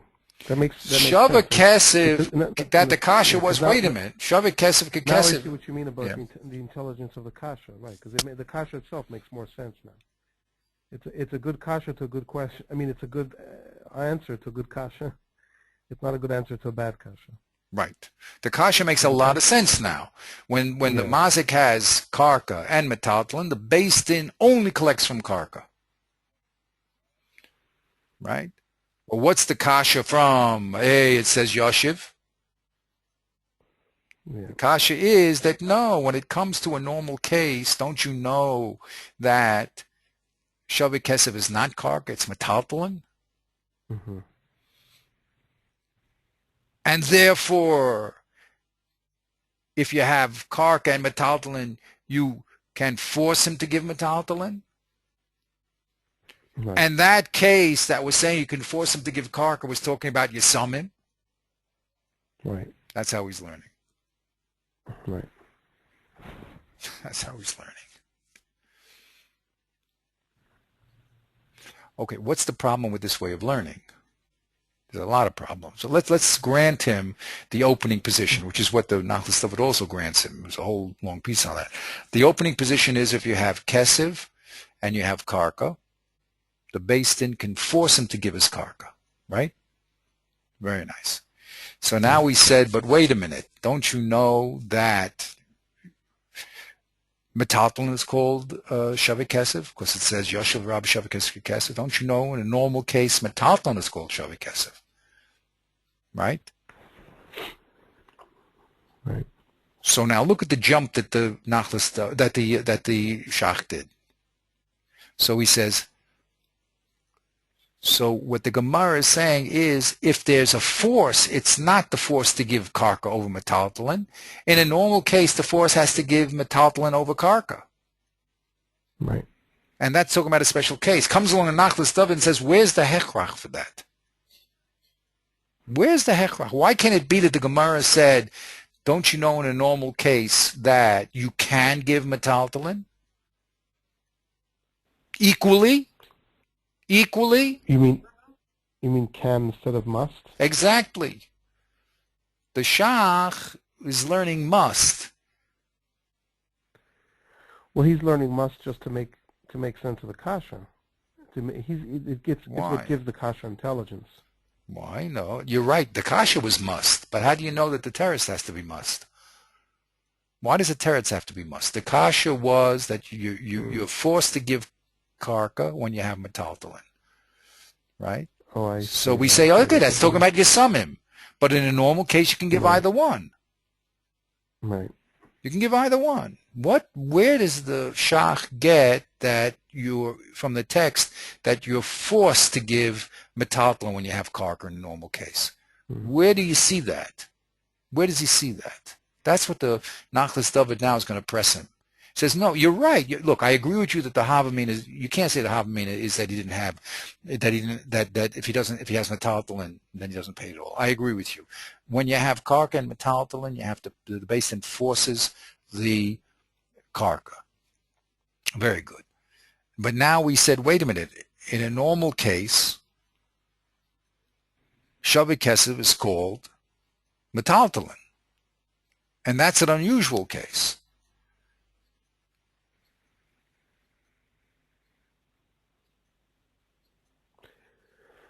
Well, he's saying in the normal case, actually, Shavak Kesef is equal to anything.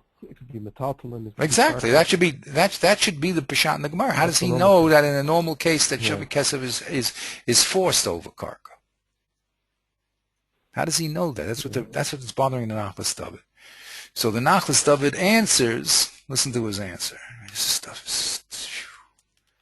These guys are very serious. What can I tell you?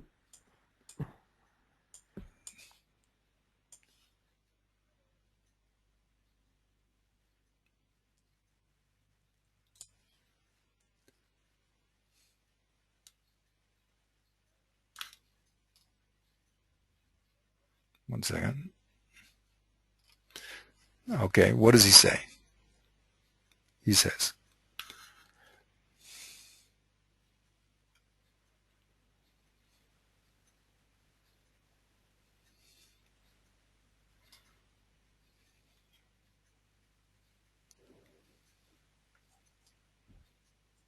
one second. One second. Let me get my bearings here. One second. Oh, this is that other piece. Okay, just one second. I'm almost there. He says,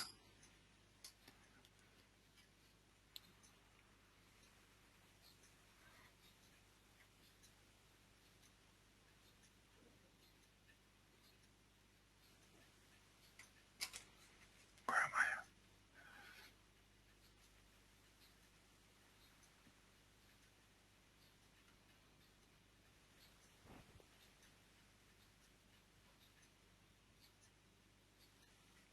Umeata. Gam hasugin l'kaman. The sugi that we just read, Yudalid, right? I will now yisporish kamo hashach mamash. I will explain it. I can explain it just like the shach. That the last move is, in a normal case, if you have metaltalin and karka, the Beis Din forces metaltalin. Avalo kamosha katavhu, but not like he said. The oso sugya hechricho laharamlam leforish kain. The Shach said that sugya on Yud Dalet forced the Rambam to say that when you have metaltalin and karka, you must give metaltalin. No, says the Nachlas David. The be'emes oso sugya ein shum hechrach lezeh. From that sugya, you have no hechrach that the maskana of the Gemara is when you have metaltalin and karka, you must give metaltalin. It could be that when you have metaltalin and karka, you can give either you want, right? Mm-hmm.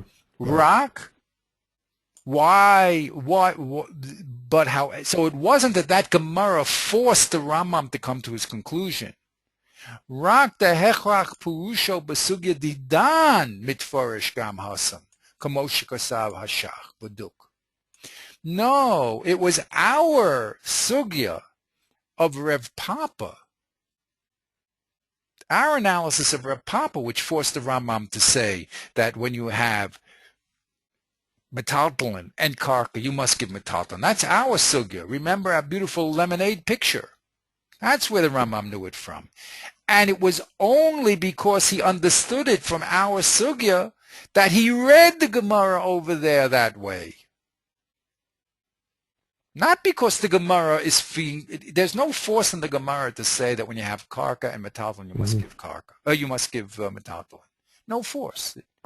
The Rambam did it because our Gemara forced him to learn that Gemara over there. So that Gemara was the result and not the source of the din. Right. Wow. But did he need the problem at all? I mean, why bother with it at all? Why would the Rambam bother with it? Or is it just an application? I mean, just alagav, that since this is the conclusion that our Gemara brought him to, that he applied this conclusion there. See what I'm saying? I'm just wondering, did he need the other Gemara? According to this? Well, I don't know how to answer you exactly. I don't know how to answer you exactly. I have to think about it. What he's saying is that the Gemara was I don't know how to answer you. He's saying that the Rambam read that Gemara that way because of that Gemara. Did he need that Gemara? Right. I don't think he needed that Gemara. Really, if I ask you, according to the Nachas David, he didn't need that Gemara. Right. The Gemara fits in with what he has to say. It fits. Right. In other words, it fits in with what he has to say, but it's not the source of what he has to say. Right. Why did he use that language? Because he used that language because the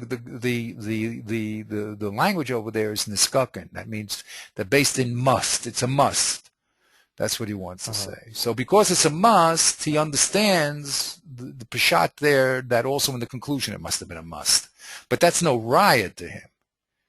It's just that it fits in.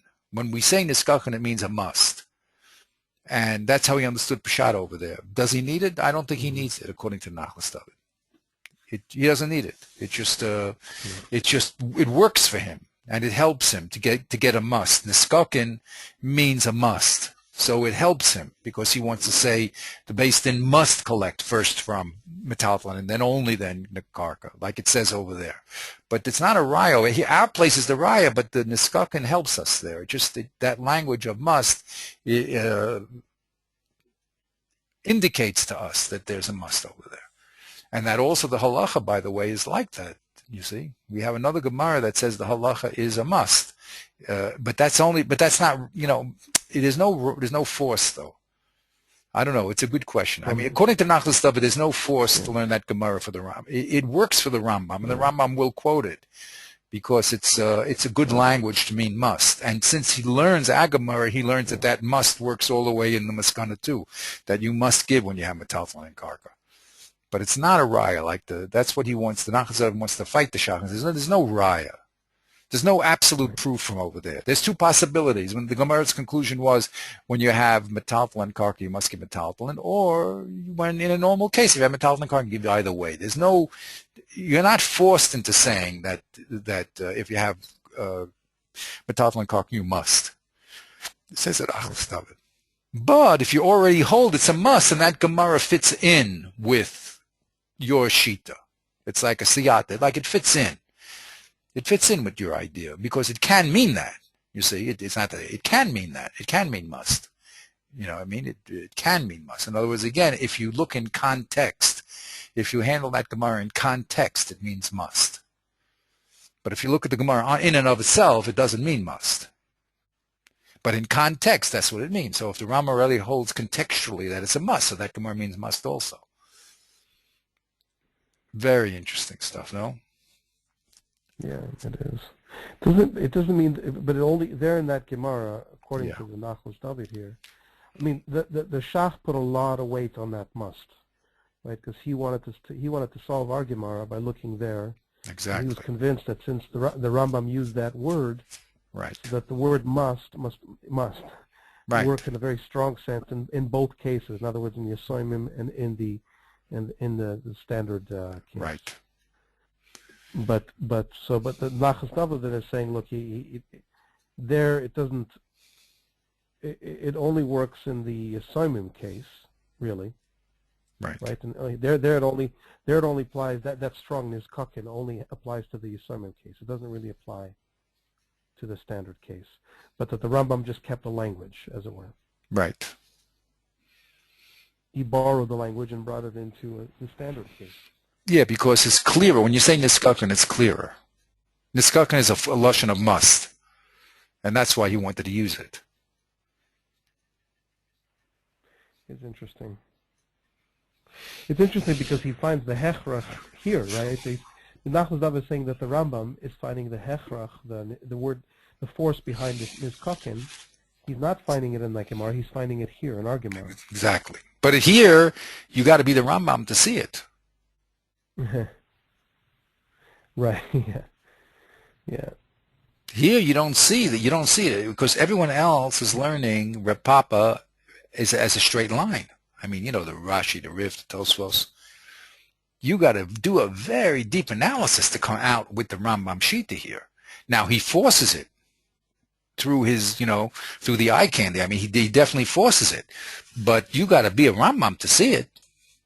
Yeah. So when the Rambam writes it, he's writing so that people understand it, but he's not explaining how he got to it. That's the whole problem with the Rambam. He's writing so that people will understand it. That means it's a must, but that's not necessarily where he got the source from. The source really came from here, from how he learned Reb Papa. This is where the source came from. But over there, we have the language of must, which fits in perfectly, and so he used it, because then people will understand it's a must. Right.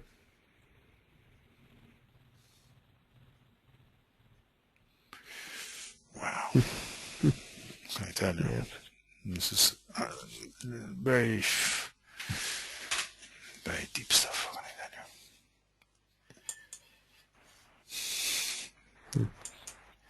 Let's go a little weiter. Okay, we have to consider this. See, the fullness of a Gemara piece is you must listen and understand very, very well what's going on. And what's going on is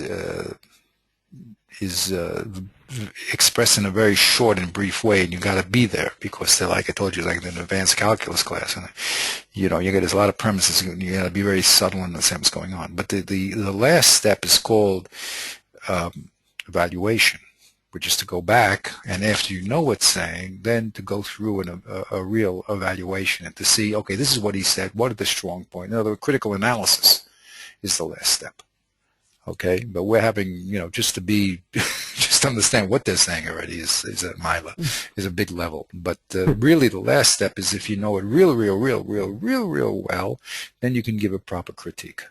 I mean, a responsible critique, And then that's what he did with the Shach. He said, look, I understand the Shach very, very well. And in the end, I must give a critique to what he has to say. That can't be the source. It's a possibility, but it's not. It can't be. The source has to be mukhrach. The source has to be forced. It must be through the premises lead to the conclusions. But if it's only a possibility, it's a nice possibility. That's fine. So he says, I agree with you, Shach, how you read the Gemara, but since it's only a possibility, it has to be the result of the Rambam's learning and not the source of the Rambam's learning. And the real source is not what you said. In that Gemara, the real source is Reb Papa over here, as I said. Okay. Let's see if we can go a little bit. I mean, we have to, what can I tell you? It's deep stuff. Yeah. Okay. Let's see. Let's go a little further, push on a little further here. Let's see what he says here. You have a little time, right? A little more time? You're okay? Yeah. Okay. Mihu. So that's what he said here. He said, that's what he just learned over here. 1 second. Umeita Sugin, the comment of Shachi, explains that was not the source, but from the Hechrach of As Sugya, that's how we learned the Gemara over there. And the Shach is right how the Gemara is learned, but he's not right by saying that that's the source of the Rambam. That's only the result of the Rambam's learning. The source is really here. Okay, now let's go to the next excitement here. Wow. Oops. Sorry. Mihu. Gam l'shitas Rashi v'Tosfos. B'shem b'meinu tam. Nami yesh li hashev ha'kusha beis shehikshinu. What was the kusha base? The la'es et tzarech hu tzrich Rav Huna lomar klal loho o kesav omeitav. Okay? So he's now going to say, now, wait a minute. I left now, I have to clean up the field here because I left Tosfos, Rashi, Rabbeinu Tam up in the air over there because I said, according to them, there's no need to say, O Kesav O Meitav. That was held by everybody. According to them, Rav Papa held it, and everyone held it. So why did Rav Hun have to say it? And number two, it wasn't necessary, according to them, to get to his conclusion. The conclusion was the kasha between Meitav and Subin. That's B'delesle. So what did it have to do with the first move? The first move seems to be extraneous. We don't like what's called an Eva Buttel. We don't like meaningless words being said here. So I have to answer for the Rashi and the Tosfos B'Shem Rabbeinu Tam. Well, why did Reb Huna say O Kesav O Meitav if he didn't need it in his argument? His argument just was that when you have Meitav and Subin, you give Meitav first. When you don't have Meitav, you give Subin. That's all. And why did he need this introduction?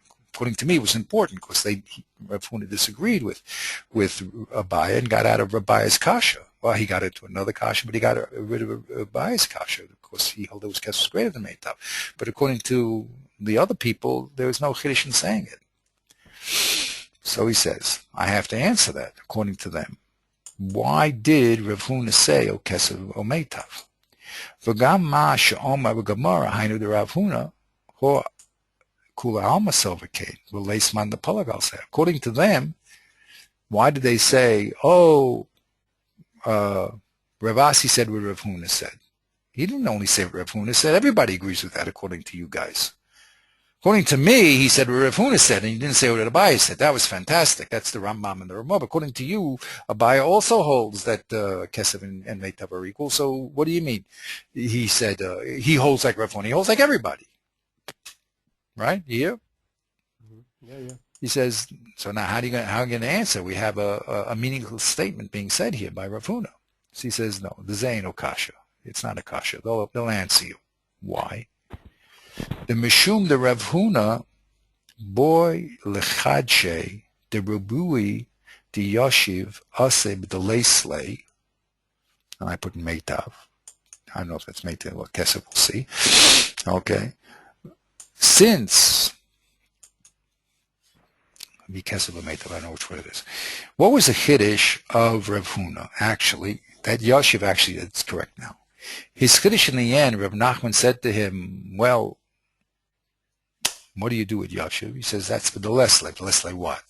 The Leslie Kesef and Meitav, the Leslie Kesef, only Meitav, whatever. But let's just say his chiddush was that you only give Subin when you don't have Meitav. Ubichte, Shalom Nema de Lefizer, and in order said that you shouldn't ask him. According to that, Gam ikakro the Kesef name mari b'kai gam the leisle Meitav.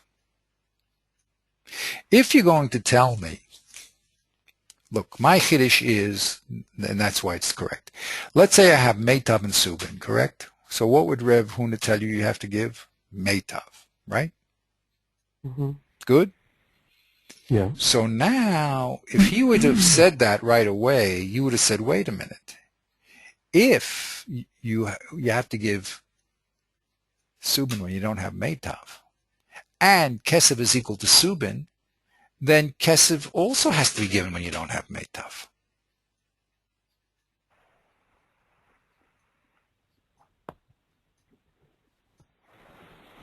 You got all that? Yeah. But wait, I don't understand. I'm not following here because the whole isn't he saying that the chiddush, his chiddush is the ribui, that makes kesef greater than metaltalin. It makes the ribui makes meitav Of kesef and greater than metaltalin. Yeah. That's the ribui, right? And, right? You can only, right? And kesef. Meitav is greater than And- metaltalin, right? So now we're asking, let him just say that. Just say that that you can only give metaltalin when you don't have kesef. You don't have meitav, I'm sorry. Why didn't he just say you only give metaltalin when you don't have meitav? Why didn't he say it? The kasha was, wait a minute, it says meitav, and then it says afilu subin. So he should have answered, you only give subin when you don't have meitav. Why did he need to say the first statement, kesef and karka? But also, wait, what about kesef though? Why did he have to talk about kesef and karka? His only problem was meitav and subin. It's a problem with meitav. Abaya's problem was meitav and subin, right? Oh. That was Abaya's problem, meitav and subin. Mm-hmm. He didn't have a problem with kesef and meitav, right? He only had a problem with meitav and subin.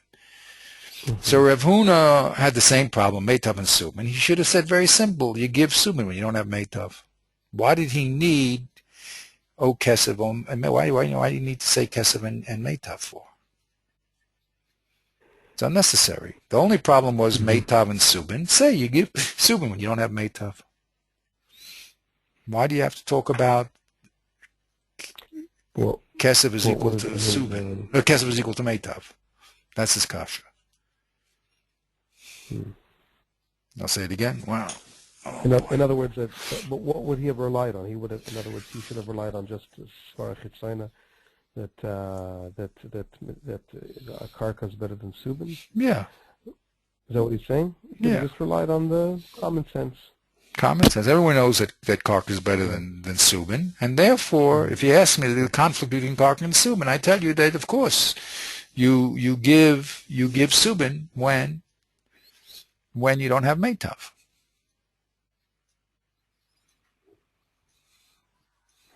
Why do you have to talk about kesef for?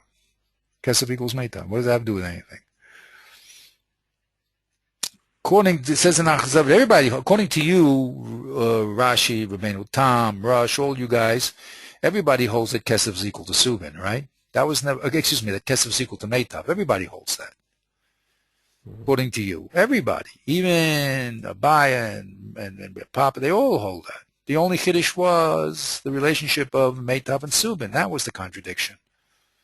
So if that's true, so why did Rav Huna have to talk about it?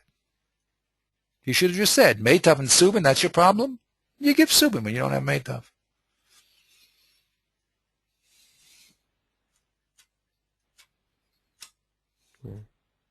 Yeah? Well, that's his kasha.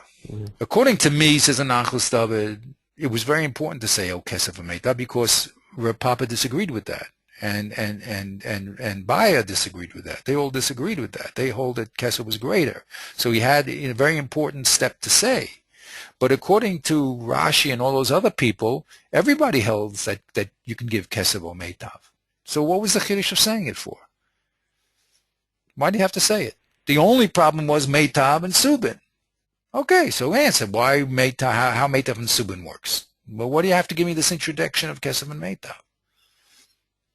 Doesn't seem that that's necessary to answer the problem. Everybody holds it. There's no chiddush in saying it. And the only problem is meitav and subin. That's the only problem. So tell me that you give subin when you don't have meitav. And that's how you learn the relationship between those two cases. No? Yeah. Sort of. I mean, I hear the question.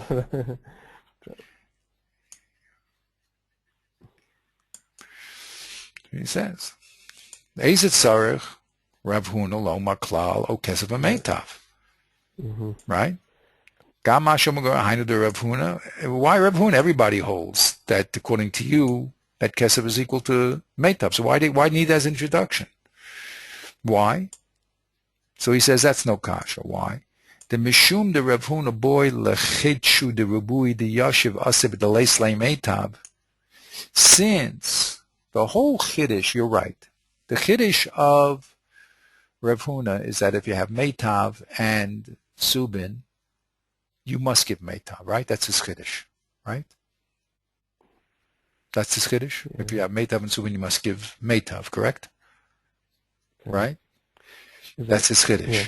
Now, ubichte shalom nema lefi zeh. If he would have just said that, what would you have objected? You would have said, wait a minute. If it's true that you give metalton only when you don't have meitav, so then you would say to him, Gam ika kro de kesef nami mari b'kahai gav medaleslay meitav. So then you'll tell him, look, so it must mean also that kesef can only be given when you don't have meitav.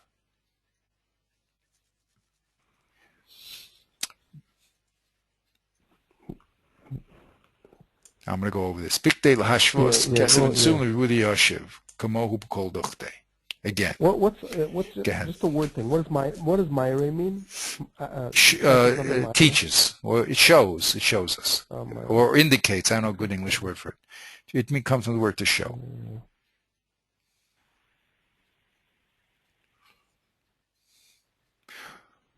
If he, what would have been the scenario if he would have said, look, your kasha baya is, what do you do with meitav and subin? You give subin when you don't have meitav. If he would have started off that way, you would have said to him, oh, it must mean that when you have kesef and meitav, you should give meitav also. Why would you have said that? Because if you're telling me you give subin b'diavad, and the ribu of subin is connected to kesef, so you have to give kesef b'diavad also.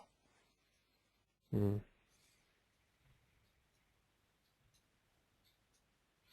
So he wanted to machadesh that it's only subin that's b'diavad and not kesef, and that's why he started off saying that kesef is equal to meitav.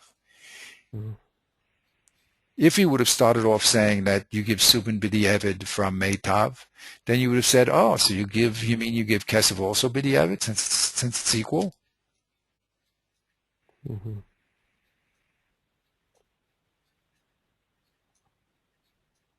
So in order to explain that that's not true, that the only one that's b'diavad is subin and not kesef, he first said, oh, kesef or meitav. Know that kesef is given l'chatchila. Because I'm going to tell you a chiddush about subin that's given b'diavad. So don't think that if I give subin b'diavad, I have to give kesef b'diavad. Know that kesef is always going to be l'chatchila and it's equal to meitav. Now, as far as subin, that's going to be b'diavad when you have meitav. Mm-hmm.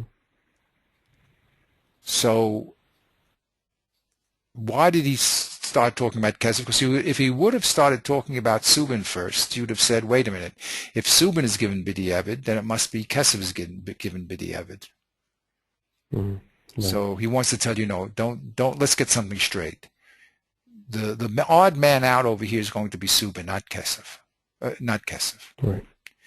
Now that I show you that kesef is equal to meitav, but it's never going to be less. So now I'll explain to you where subin fits in. That's the one that goes less.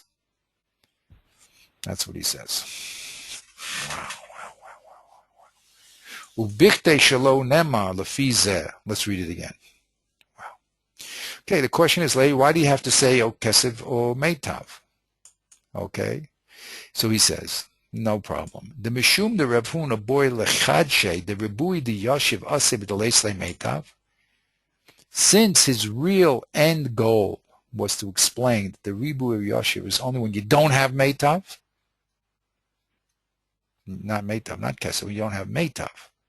Because that was the question was, what do you do with subin and meitav? The answer is, the ribui of subin is when you don't have meitav. That was his big chiddush. The question was, what do you do with subin and meitav? Well, when you don't have meitav, you give subin. So the ribui of subin is only when you don't have meitav.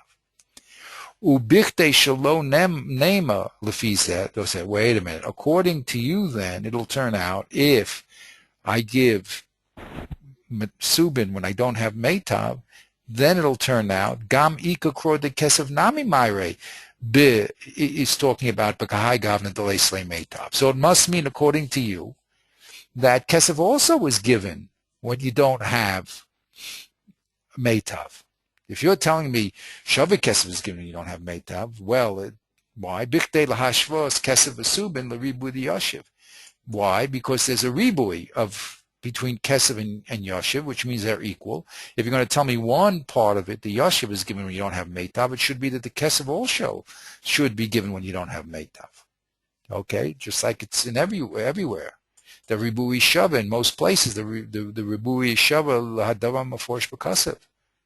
Va'al zeh, on this, bor Rev Huna lashmienu dekan ein adavar kain.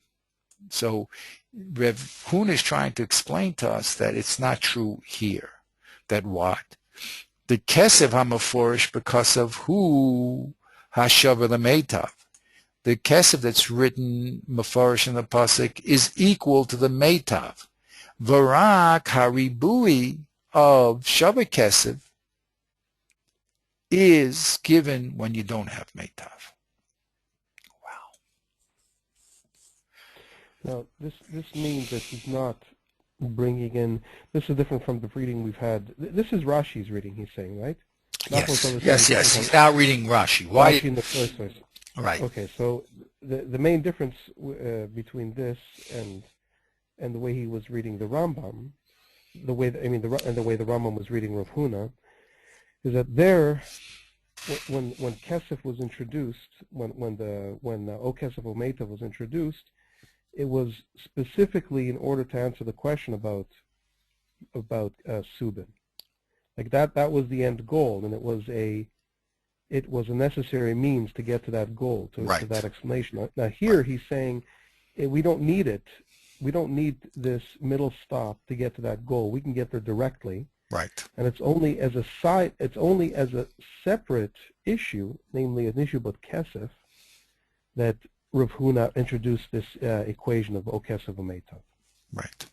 So in other words, he did not, when he started off with saying O Kesef Meitav, he was not trying to answer Abaye's problem at that point. No. He was trying to preempt a false conclusion, a different issue. Right. He's trying because he knew what he was going to say about Subin. It's given B'diavad. And he knew that if he said that first, you would say then it must be that Kesef is also given when you don't have Meitav. So in order for you not... Yeah, go ahead. Which then, by the way, it means that Rav Nachman's question, it was a valid interruption.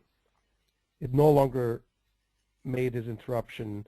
It's no longer, the scenario is no longer that he interrupted his Rebbe, and his Rebbe says, hey, just a second, I was getting there, don't worry about it. He wasn't getting there. That was not the point. He was just, as a side issue, he was pointing this out. Because he would have gotten there anyway. He was there already. He didn't need the O Kesef O Meitav in order to make his point. Right. In order to answer his question. Yes. As a matter of fact, this goes sort of against by making Kesef equal to Meitav and making both of them better than Subin. Yeah.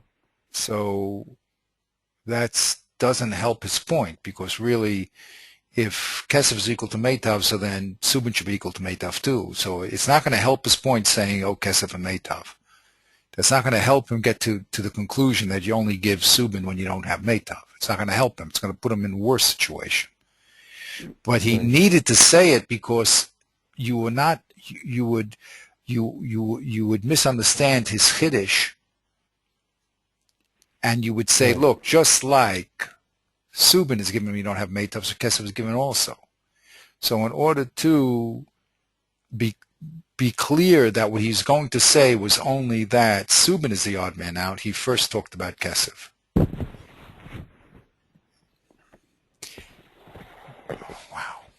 Right. Now he'll say, "Ve'ein lahakshos halzeh." He'll say, "Wait a minute." Then you'll ask me a kasha, which is really where you were going, I think.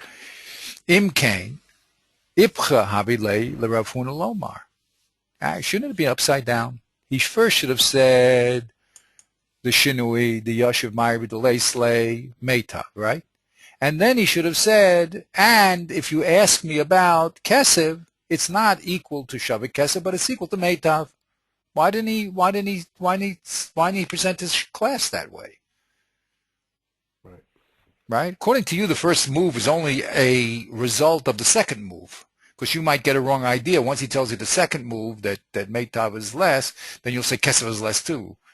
So speak straight. Say the first move and say it's Meitav, Subin is less than Meitav, and don't think that Kesef is less. It's actually equal to Meitav.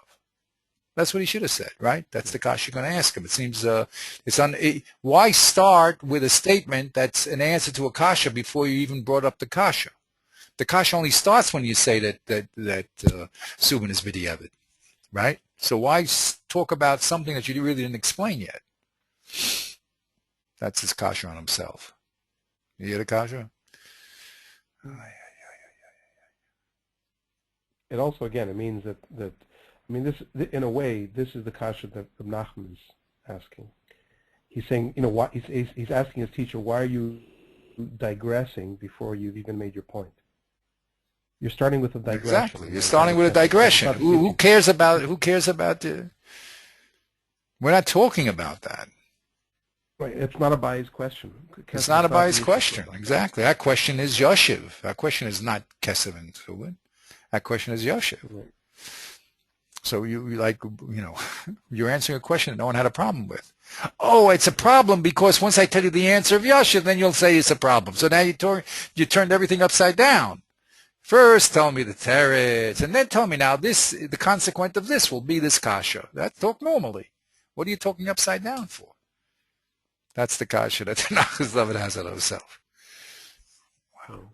Okay? That's what he says. Right. Just the opposite. The Rav Nachman Lomar.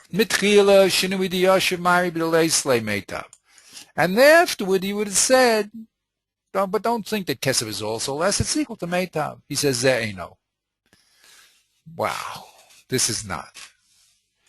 The Atu Rav Huna boy, Lashmina de Kesef Shava Lakarka, Kamo Rav Asi de Lakamon.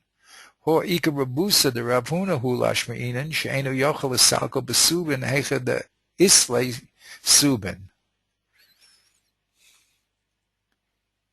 Ulaflui Asa Al Ma de Maskonin La'el de Rav Papa. Where Rabbi Shua de Subin Shava. So he wants to say, let's read this slowly. It's not. So he says no. Is Rav Huna coming to teach us that Kesef is equal to Karka? Like Rav Asi, Lakaman? The Atu Rav Huna Bolash mean Kesef Shel Karka Karav. No.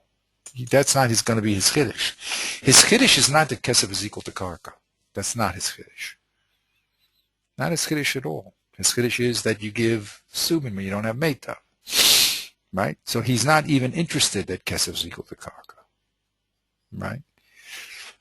Well, Hor Ika Ravusa de Rav Huna hu Lashmin. And what is he trying to teach us? Not that Kesef is equal to Karka, but he's trying to teach us She'enu Yochel Salku Besubin Hecha de Islay. He says Subin here.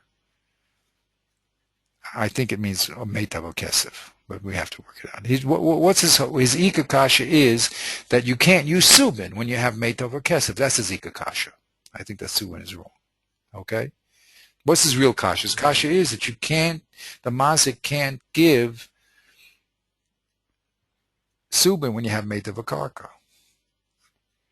Ula fluge asa, and he's coming to argue alma da maskanen la'el of Rav Papa and Rav Huna Rav Yeshua the subin shava the kesev o the subin shava the kesev o meitav. The whole purpose of Rav Huna is to argue with Rav Papa, and that's not according to the Rambam, it's according to the other people who held that it was a straight line between all three. Rav Papa held it's a straight line. You can give any one of the three, Kesev, Shavik Kesev, or Meitav. Comes along Rav Huna, and it says it's not true that you can give all three equally. Al Zebo Rav Huna la fluge, he's arguing, and he says the Einu Yochel Hagboso Rak Kesev o Meitav below Subin. Again, contextually, Rav Huna is saying it's not true like you guys want to say. You can give all three equally. You can only give Kesef or Meitav. So the purpose of his Kesef or Meitav is not to tell you that Kesef is equal to Meitav. It comes to fight the other people that said you can also use Subin. You hear what he's trying to say here? But why does he have to factor Kesef into that? How does Because Rev Papa said you give all three equally, right? Kesef, Meitav, and Subin. You can give anyone you want. That's the sheet of Tosfos and all these people, right? Unlike the Rambam. You can give all three equally. That's what Rev Papa says, right? So Rev Huna is coming to say, no, it's not true you can give all three equally. You can only give Kesef or Meitav, and you can't give Subin. Okay, I see that. In other words, he is not coming to address Abaye's question. He's coming to address Rav Papa. Rav Papa's answer. Exactly. He's really coming to address Abaye's answer, Rav Papa's answer. Rav Papa's answer to Abaye's question. Right. He's saying, don't tell me you can give all three. You can only give Kesef or Meitav and not Subin. Right. V'lo hispik l'sayim divarav, and he didn't have a chance to prove himself that that's true, right?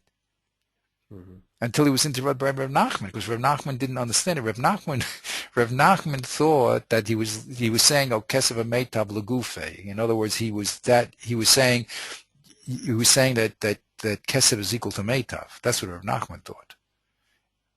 Or, put it this way, yeah, we'll see. Rav Nachman thought he was answering the Abaye's question, maybe. No, he didn't know he was answering Abaye's question. No, let's see. I mean, he thought he was addressing Abaye's question when he's really addressing Rav Papa's answer. Rav Nachman's mistake, and go ahead again. Rav Nachman's interruption was because Rav Nachman thought that Rav Huna was addressing Abaye's question directly. So he is confused. Why are you talking about Kesef here? But he didn't realize that he was not addressing that question directly. He was going for Rav Papa. Right. Right. Is that right? Yeah, that's what he's saying. Let's read it and understand. That's what he's saying. V'im kain, so he says, V'im kain gam kodim she'omar lahach shenuye demai b'delei slay. Even before the big chiddush of b'delei slay, you can only give subin b'delei slay. Yesh chiddush gadol b'divarav da'aseh lameute subin. His first chiddush was you cannot give subin. That was his first chiddush. Don't think you can give subin, right? You can only give, his first chiddush is you can only give kesef and meitav, and you can't give subin. Yeah. Right? That was his first move. V'rak d'mamela nishma b'devarav the mashre al kol panim kesef l'meitav. It's, once I explained to you that why you can't give subin, because the ribu is not equal to the mafarish, then you'll understand also why kesef is equal to meitav.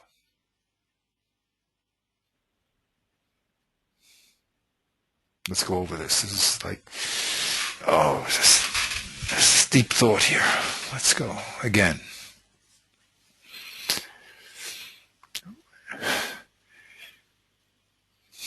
How is he learning now? He's saying, look, according to them, what's the chiddush of kesef and meitav? The answer is, it's not to tell you that kesef is equal to meitav. It's his first chiddush was that you cannot use subin. You can only use kesef and meitav. It wasn't an inclusive to say that don't think you can only use the meitav, right? You can also use kesef. It wasn't an inclusive statement, or kesef or meitav. It wasn't inclusive at all. it was called a mamayit statement. It's called an exclusive statement he was making. He was saying you can only give kesef and meitav and not subin, against the position of Reb Papa, who said you can give all three. He said Reb Papa's wrong. You can't give all three. You can only give kesef and meitav. So Reb Nachman thought he meant that you could never give metaltalin. And he said to him, what do you mean you could never give metaltalin? It says yashiv. So he explains to Reb Nachman the chiddush that yashiv is b'delay slay, when you don't have kesef and subin. Now, mamela, as a consequence of that, you'll also understand that when I said kesef or meitav, that the kesef wasn't a step lower either. Let's go over that.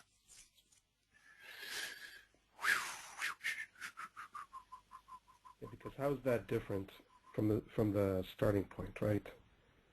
It sounds too close. I mean, there's some subtlety going on here.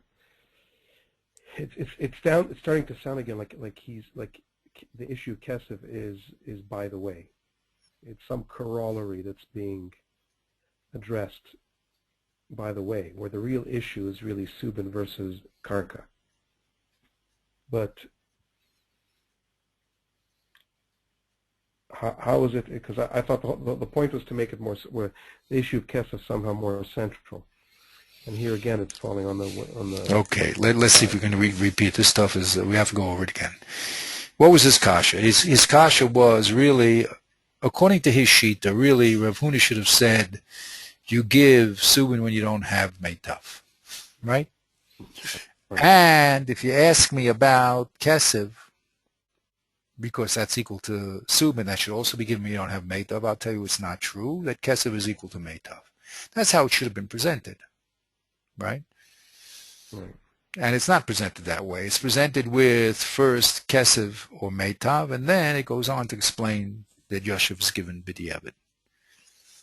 So he now reinterprets the statement of kesef and meitav. Kesef and meitav does not mean, in other words, Rav Huna was not saying kesef and meitav to tell me that you can give kesef just like you can give meitav.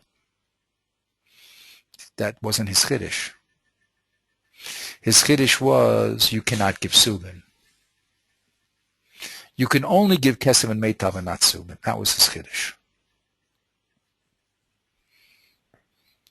So Rav Nachman says, what do you mean you can't give subin? There's a pasuk that says you can be subin.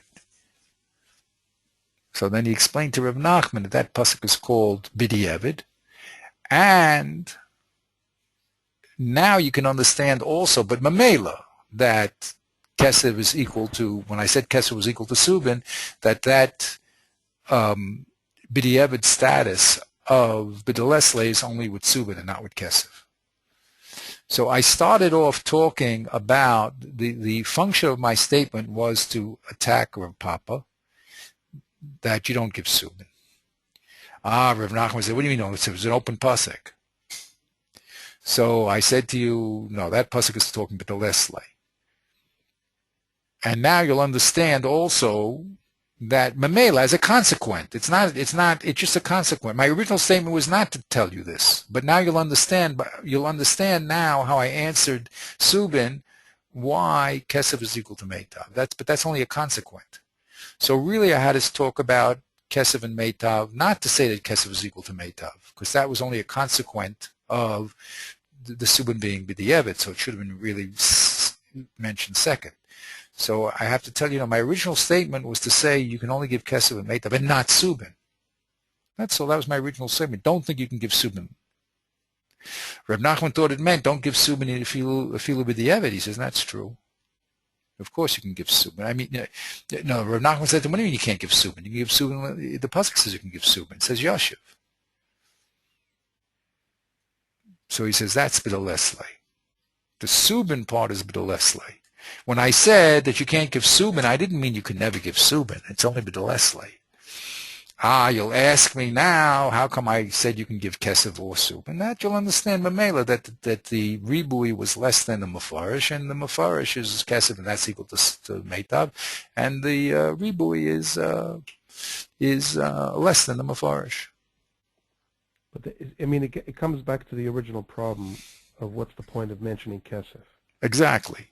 Why mention kesef? The original problem was the economy. Yeah. Exactly. But I see the answer. I see the answer in the bottom line there. Rak kaspen hara henke karka. Exactly. That's really the answer. In other words, the only reason that he brings it. See, the question is what is the role of kesef in this argument? If you're going, really a biased question had to do with karka and subin. Right. So you have to have a good explanation for bringing in kesef, and there is no good explanation.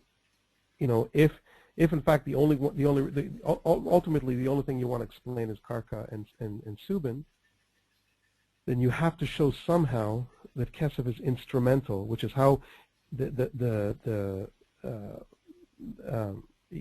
able to show in the Rambam in the reading of the Rambam in the what's the name in Nachlas David's reading of the Rambam. There we're able to show why kesef is actually indispensable. There right. You have to mention kesef in order to get to subin. Here right. It's not clear. Right. Within Rashi, right? When we're looking at Rashi's right. reading, it's not clear. Right. But the way he makes it clear is with this last line. The way that kesef becomes instrumental is because it gives you a strong comparison to subin. You're saying, look, if you want to give me a b'di eved to karka, don't give me subin. Give me kesef. Like if you really need a b'di eved, I'll grant you kesef. There is, but not. Sorry. No, I got lost. You mean betaltal? No, sorry. No. Go ahead.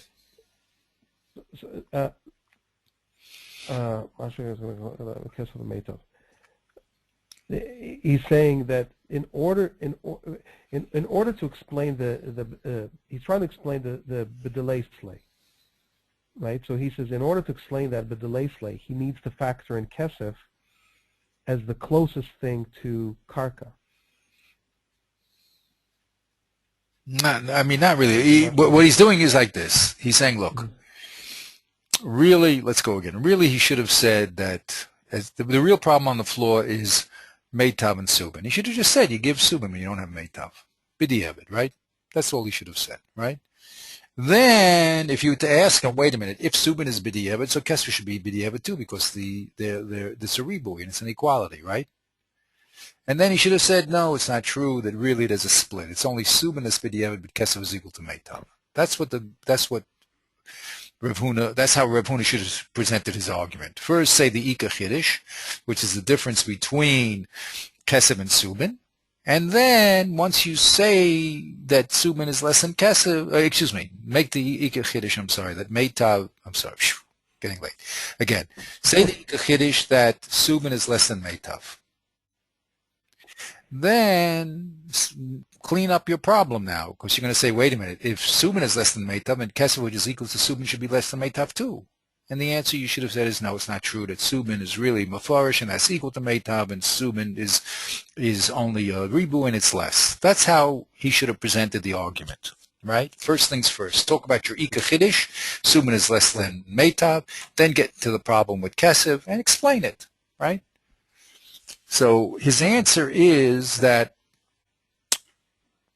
actually Rav Huna is starting in the right place because he's in the context of Reb Papa.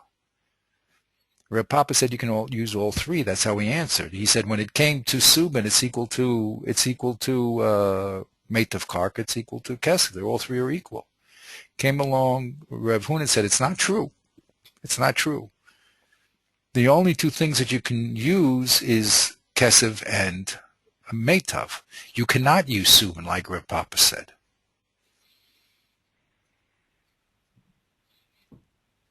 So Reb Nachman thought you could never use subin. That's what Reb Huna was saying. You can never use subin? How can you say you can never use subin? It's in a mafarish pasuk. Yashul Rabbis Kesef V'Shavah Kesef Kesef. So he said because that is only b'delay slay. When you don't have. You only give subin when you don't have meitav. So now Reb Nachman knows that the odd man out is Subin because the Ribu is less than the Mefarish, but the Mefarish is equal to the Meitav, and that's why, in other words, he never had a problem with Meitav, and Reb Nachman didn't have a problem with Meitav and Kesef and Meitav. He didn't have a problem with that. He had a problem is, why did you eliminate Subin? That was Reb Nachman's problem. Now, when he got the answer from Rev Huna, that it's B'delay Slay, when you don't have Kesef and Meitav, then you give it. So then he understood that Rev Huna was making a chiluk between the Mefarish and the Ribui. That he understood. But his kasha was because he thought that Rev Huna was saying that you can never use Subin. That's what Rev Huna said. You can only use Kesef or Meitav, and you can't use Subin, unlike Rev Huna. He says, how can you say that? There's a Mefarish pasuk. He said, no, that is an animal. That's a Ribui, and that's less. And he understood already. It's only the Ribui which is less, but of course the Mefarish is equal to the Meitav. That's what he said. So that was no problem to him.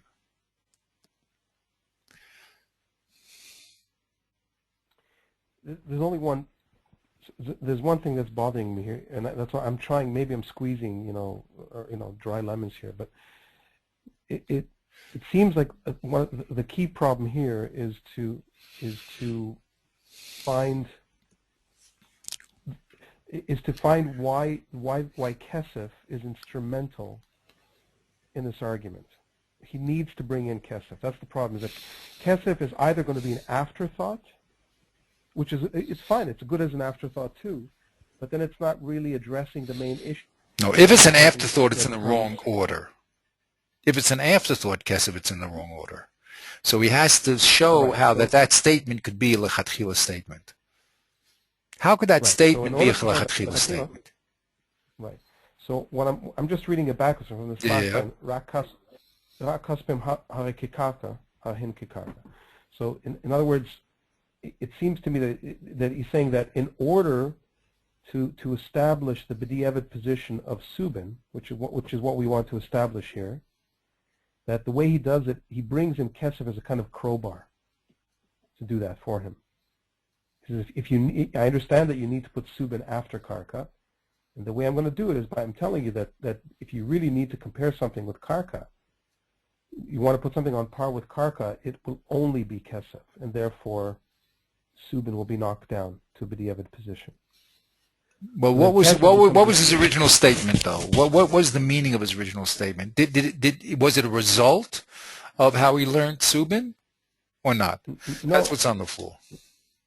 No, it's not. It's not then? A result. No, that's what I'm trying. I'm trying to move away from that. No. Exactly. So how did you do it again?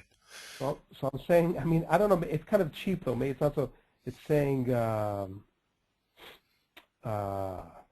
I don't know. Use a stupid example. Saying I don't know. I was thinking of a boxing metaphor, but you have three. No, let me think of a better example. Okay, boxing. I don't remember the names anymore. Let's say who was it that beat up Muhammad Ali? Was it Leon Spitz or was that somebody? Anyway, I don't remember. Cassius Clay. Oh, Cassius Clay. Cassius Clay was Muhammad Ali, right? Oh, he was Muhammad Ali, and who was the? Oh, wow, you're really dating yourself. There's something that I could actually relate to. The guy who knocked down Muhammad Ali. I forget. Yeah. He's a big, heavy guy. What's his name? Liston. Yeah. Sonny Liston. Sonny Liston. Okay. So I think so. So he said like this. Okay, we have Muhammad Ali. And we have another guy who's a contender, and some people want to argue that he's as good as Muhammad Ali, but the argument that he wants to make here is no, he's not a contender. That guy is the delay slay. He's way down on the list. But if you're going to talk contenders, then talk Sonny Liston. Like if you really need a contender for Muhammad Ali, give me something serious, and then by showing that a serious contender, then it'll become obvious that the other one was just a b'delay slay. It was just a b'diavad. So in other words, if you're going to talk a real contender to Karka, talk Kesef. Don't bring in Metaltalin. That's nonsense. So in that sense, just by way of in order to make the strong comparison, that he makes the strong equation with Kesef and Karka. So in that sense, it's, you see what I'm saying? It's kind of instrumental. Well, Because is he coming? There's two things. We talk about the gufe le diuke. These are phrases that they use. I could say that Shmuel is a chacham because the Havamina was you didn't think he was a chacham and he is, or I could say Shmuel is a chacham and not Shimon. The first way is legufe. You would think that he wasn't a chacham. No, Shmuel is a chacham. The other one is called the diuke, in inference. Shmuel is a chacham, but it's not Shimon over there. Okay, so when a statement can be coming for itself, or it can be coming to eliminate something else. So when we said here, "O kesev or meitav," it wasn't coming legufe to tell me that kesev is equal to meitav. It was coming the diuke to tell me that you can't use subin. Right. It's like saying if somebody's comparing Shimon to Shmuel, and Shimon is a third-rate chacham. So in order to make the point, he said that you talk about Rav. If you want to talk about Rav, then I understand. Rav and Shmuel, they're in the same league. And when I do that, when I establish the league, then the other one naturally falls into a lower league. So it's the same here, that if you want to, we need to establish that karka is in its own league. There's no competition between karka and metatlan. Metatlan is always b'deleisle. It's a lower league. It's only b'diavad. So in order to establish the league, so I tell you, you know what? You know who's in the league of karka? It's kesef. That's in the league of karka, not subin. And then kesef becomes instrumental in at least in illuminating why the other one is on a lower level. You see what I mean? Yeah, I don't know if that's how far he went on that. I don't know if it's strong enough. What? Yeah, I don't know if he went that far on that by saying its association of the Kesef association with Meitav is already telling you about the two strong guys. And I'm reading that in the last line here. Rak kaspin hare henke karka. Rak kaspin, not. That only Kesef is in the league. It's not, the other guy's not in the league.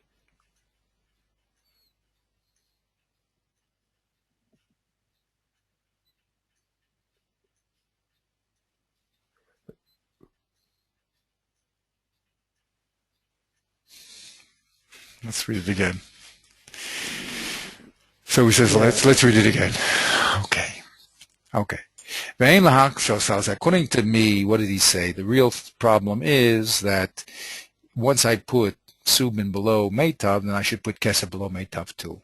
So the order should have been put subin below meitav and then tell me that kesef is not below. That should have been the order, and it's not the order. So why did he start upside down? Right? He says, "Ve'en lahakshal zedim kein ibcha hu habi leila Rav Huna loma mitchila shinui diyashu ma'iri d'leislei meitav." Good. Then once he said that, for chakach loma, you know something? Kesef o meitav. In other words, don't think that kesef is also lower, but you can give kesef or meitav. Kesef is equal to meitav. He says there, you know why? Da'ata Rav Huna bol ashmeinu the kesef shava lekarka kamo Rav Asi lekaman. He says, did Rav Huna come to teach us that kesef is equal to karka, like Rav Asi? That wasn't his point. Rav Asi said kesef is equal to karka. That's the statement that he made. But Rav Huna did not come to tell us that kesef is equal to karka. That wasn't his point. Ho'ika ravusa de Rav Huna hu lashmeina and sheina yochel salka basubin heichad islay. I think kesef meitav. His ika point is that you can't pay off with subin when you have meitav and kesef. That's his ika point. Ula fluge asa. His whole point was, subin is not a valuable payment. When I said, kesef and meitav, it means subin cannot be given. If you have subin, you can't give it. Ula fluge asa, and he came to argue, Mai damaskinin l'Reb Papa, Rav Huna Rav Shua, and he came to argue Rav Papa, Rav Huna Rav Shua, who said the subin shava kesef, the subin shava lekesef or meitav. He heard Reb Papa, and Reb Papa said all three are equal, and he said, no way is subin equal to kesef and meitav. Forget about that, Reb Papa. You're in another world. Forget about your svars of low mistab and hachmaz. Forget it. Subin is not like kesef and meitav. So that's why Rev Huna made his statement to say no. Subin, in other words, he's doing it with the UK. Valzeh bo, and that's why Rev Huna came. La fluge veloma. He wanted to argue Reb Papa. He said, "No, de'enu yochel hagbos rak kesef mometa v'lo subin." When I said kesef and say Reb Papa, I'm sorry, you say that you can also use subin. I'm saying you can't. Only kesef and metav you can use, and not subin. That was his first statement. Oh, kesef or metav and not subin. It's coming for the inference, right? V'lo his speak l'sayim devarav, and he didn't get to finish his words. And what Rev Nachman thought he meant was you can't use subin at all, right? Well, he doesn't spell it out. That's what I think. V'im kain, and he really was going to say, I'm telling you can only use kesef and meitav and not subin, and the only way you can use subin is if you don't have kesef and meitav. That's what I'm telling you. Now he's interrupted. He didn't get to the subin part. And Rav Nachman thought he meant kesef and meitav, and you can't use subin at all. It wasn't true. You can use subin. There is a pasuk, but that pasuk is called a b'diavad, right? So his statement was in context of Reb Papa. He's saying, no, all three are not equal. Only kesef and meitav are not subin. Okay? But he didn't get to finish. And Reb Nachman thought he meant you can't use subin at all. And he said, well, wait a minute. Subin can be used. It just can't be used. They can only use b'diavad. So he says, "V'im kain kodim she'omar ha'shinuye demai b'delese." So therefore, and here's his point, even before he gave his Iker Chiddush, that subin can only be given b'delese meitav, yesh Chiddush gadol b'devarav. There's a big Chiddush in what he had to say.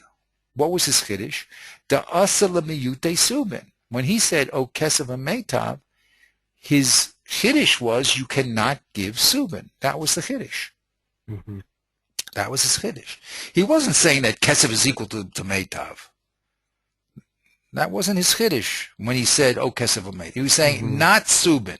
"Oh, kesef and meitav and not subin," like Reb Papa. Right?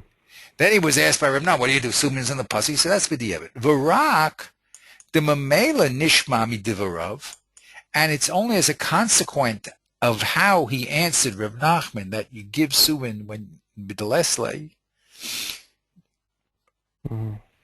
The mashve al kol panim kesef lemeitav.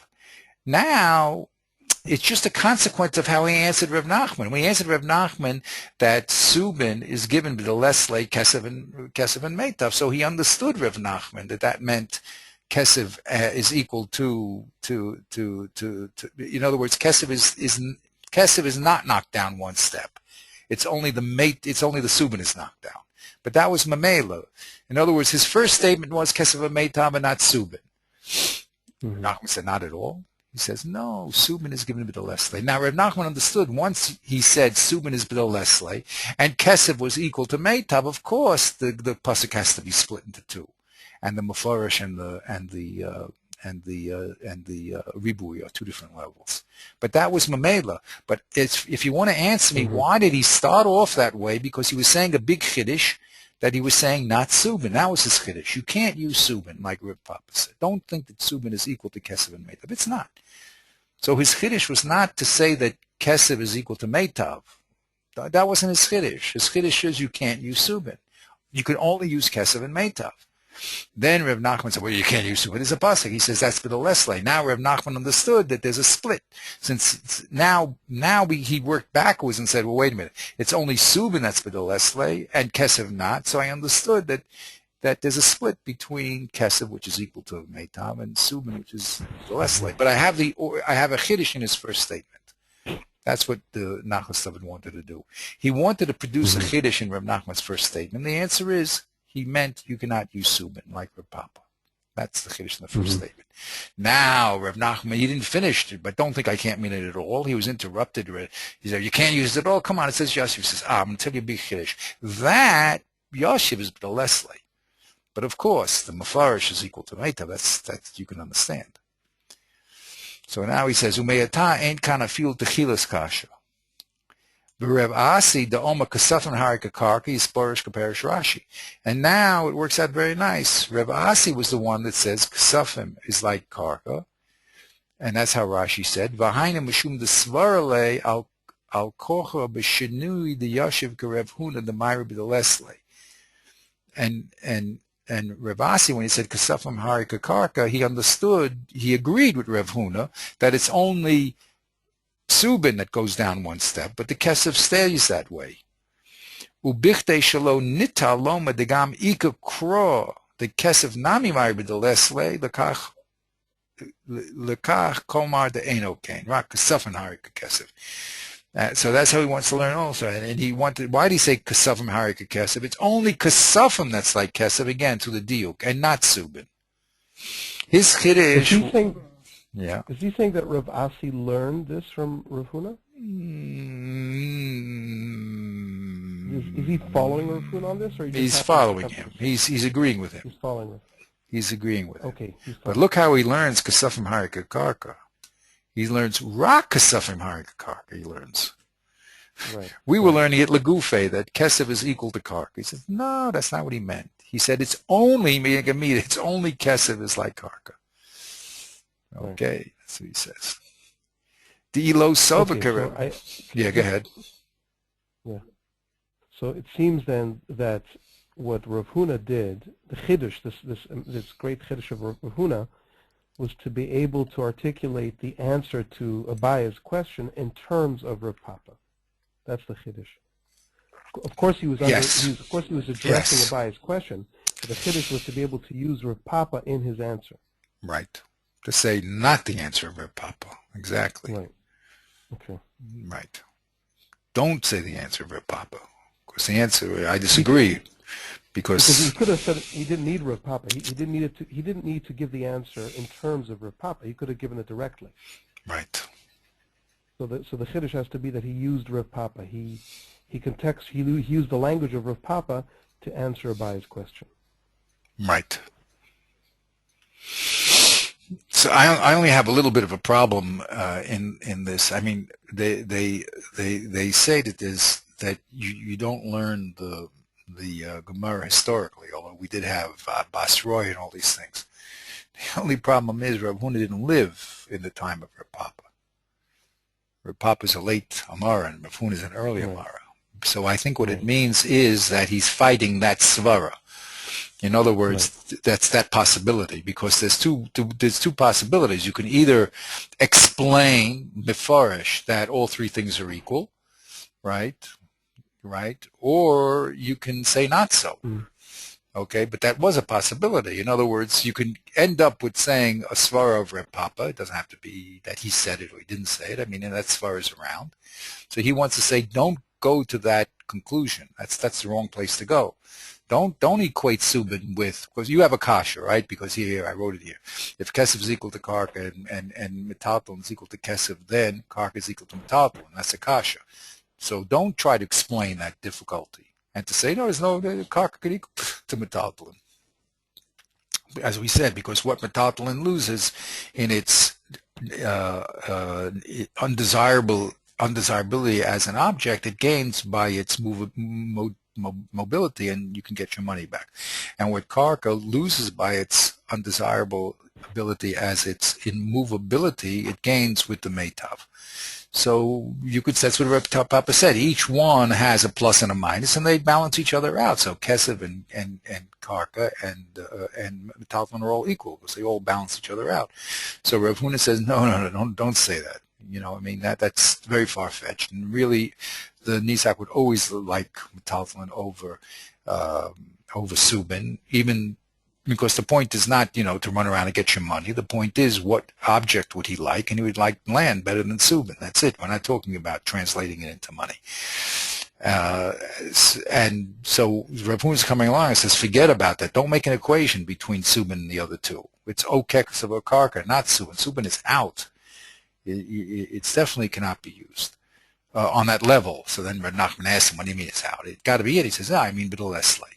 But now we can understand, okay, that's basically but he was relating, all I added here was that it's not that he was speaking to Rav Papa, because Rav Papa was a long time before, Rav Huna was a long time before him. It's that this concept or way of learning is in the world. And it's a good way of learning. I mean, it's a legitimate way of learning. It works. But he says, don't go there. If I were you, I wouldn't go there. It's O Kesev O Karka. Forget about the Subin being equal. It's not correct. Then you're going to be caught with, whoa, what are you going to do with Subin?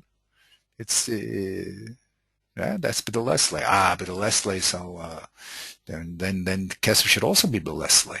No, we split between what's called Mefarish and the Pasuk and what's called a Ribui. Now we make us click. Okay, that's what he does. That's what he does. Let's see if we can go just a little further here. We're almost finished, sort of. I'm not finished. We read it cursorily, but we like I said. Could I be rude? You want to stop now? It's okay. Yeah, no problem, no problem. Yeah. Yeah. There's only a few more lines, but this is better not to rush. Yeah. Okay, we'll leave over. Oh, it's getting a lot late. But Baruch Hashem, see, Torah gives you health and wealth and everything, because I wasn't feeling so good. We learned, Baruch Hashem, discussing the Torah. I forgot all about my sicknesses. Baruch Hashem. Anyway, have a great evening. We'll see you either Wednesday or Thursday, and to be continued. Okay, looking forward.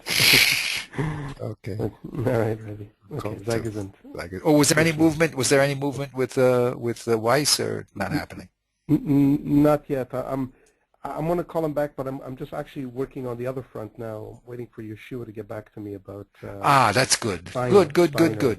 Very good. Okay, then you could tell him, look, I have one guy lined up, whatever, and. Yeah, exactly. That's very good. Exactly.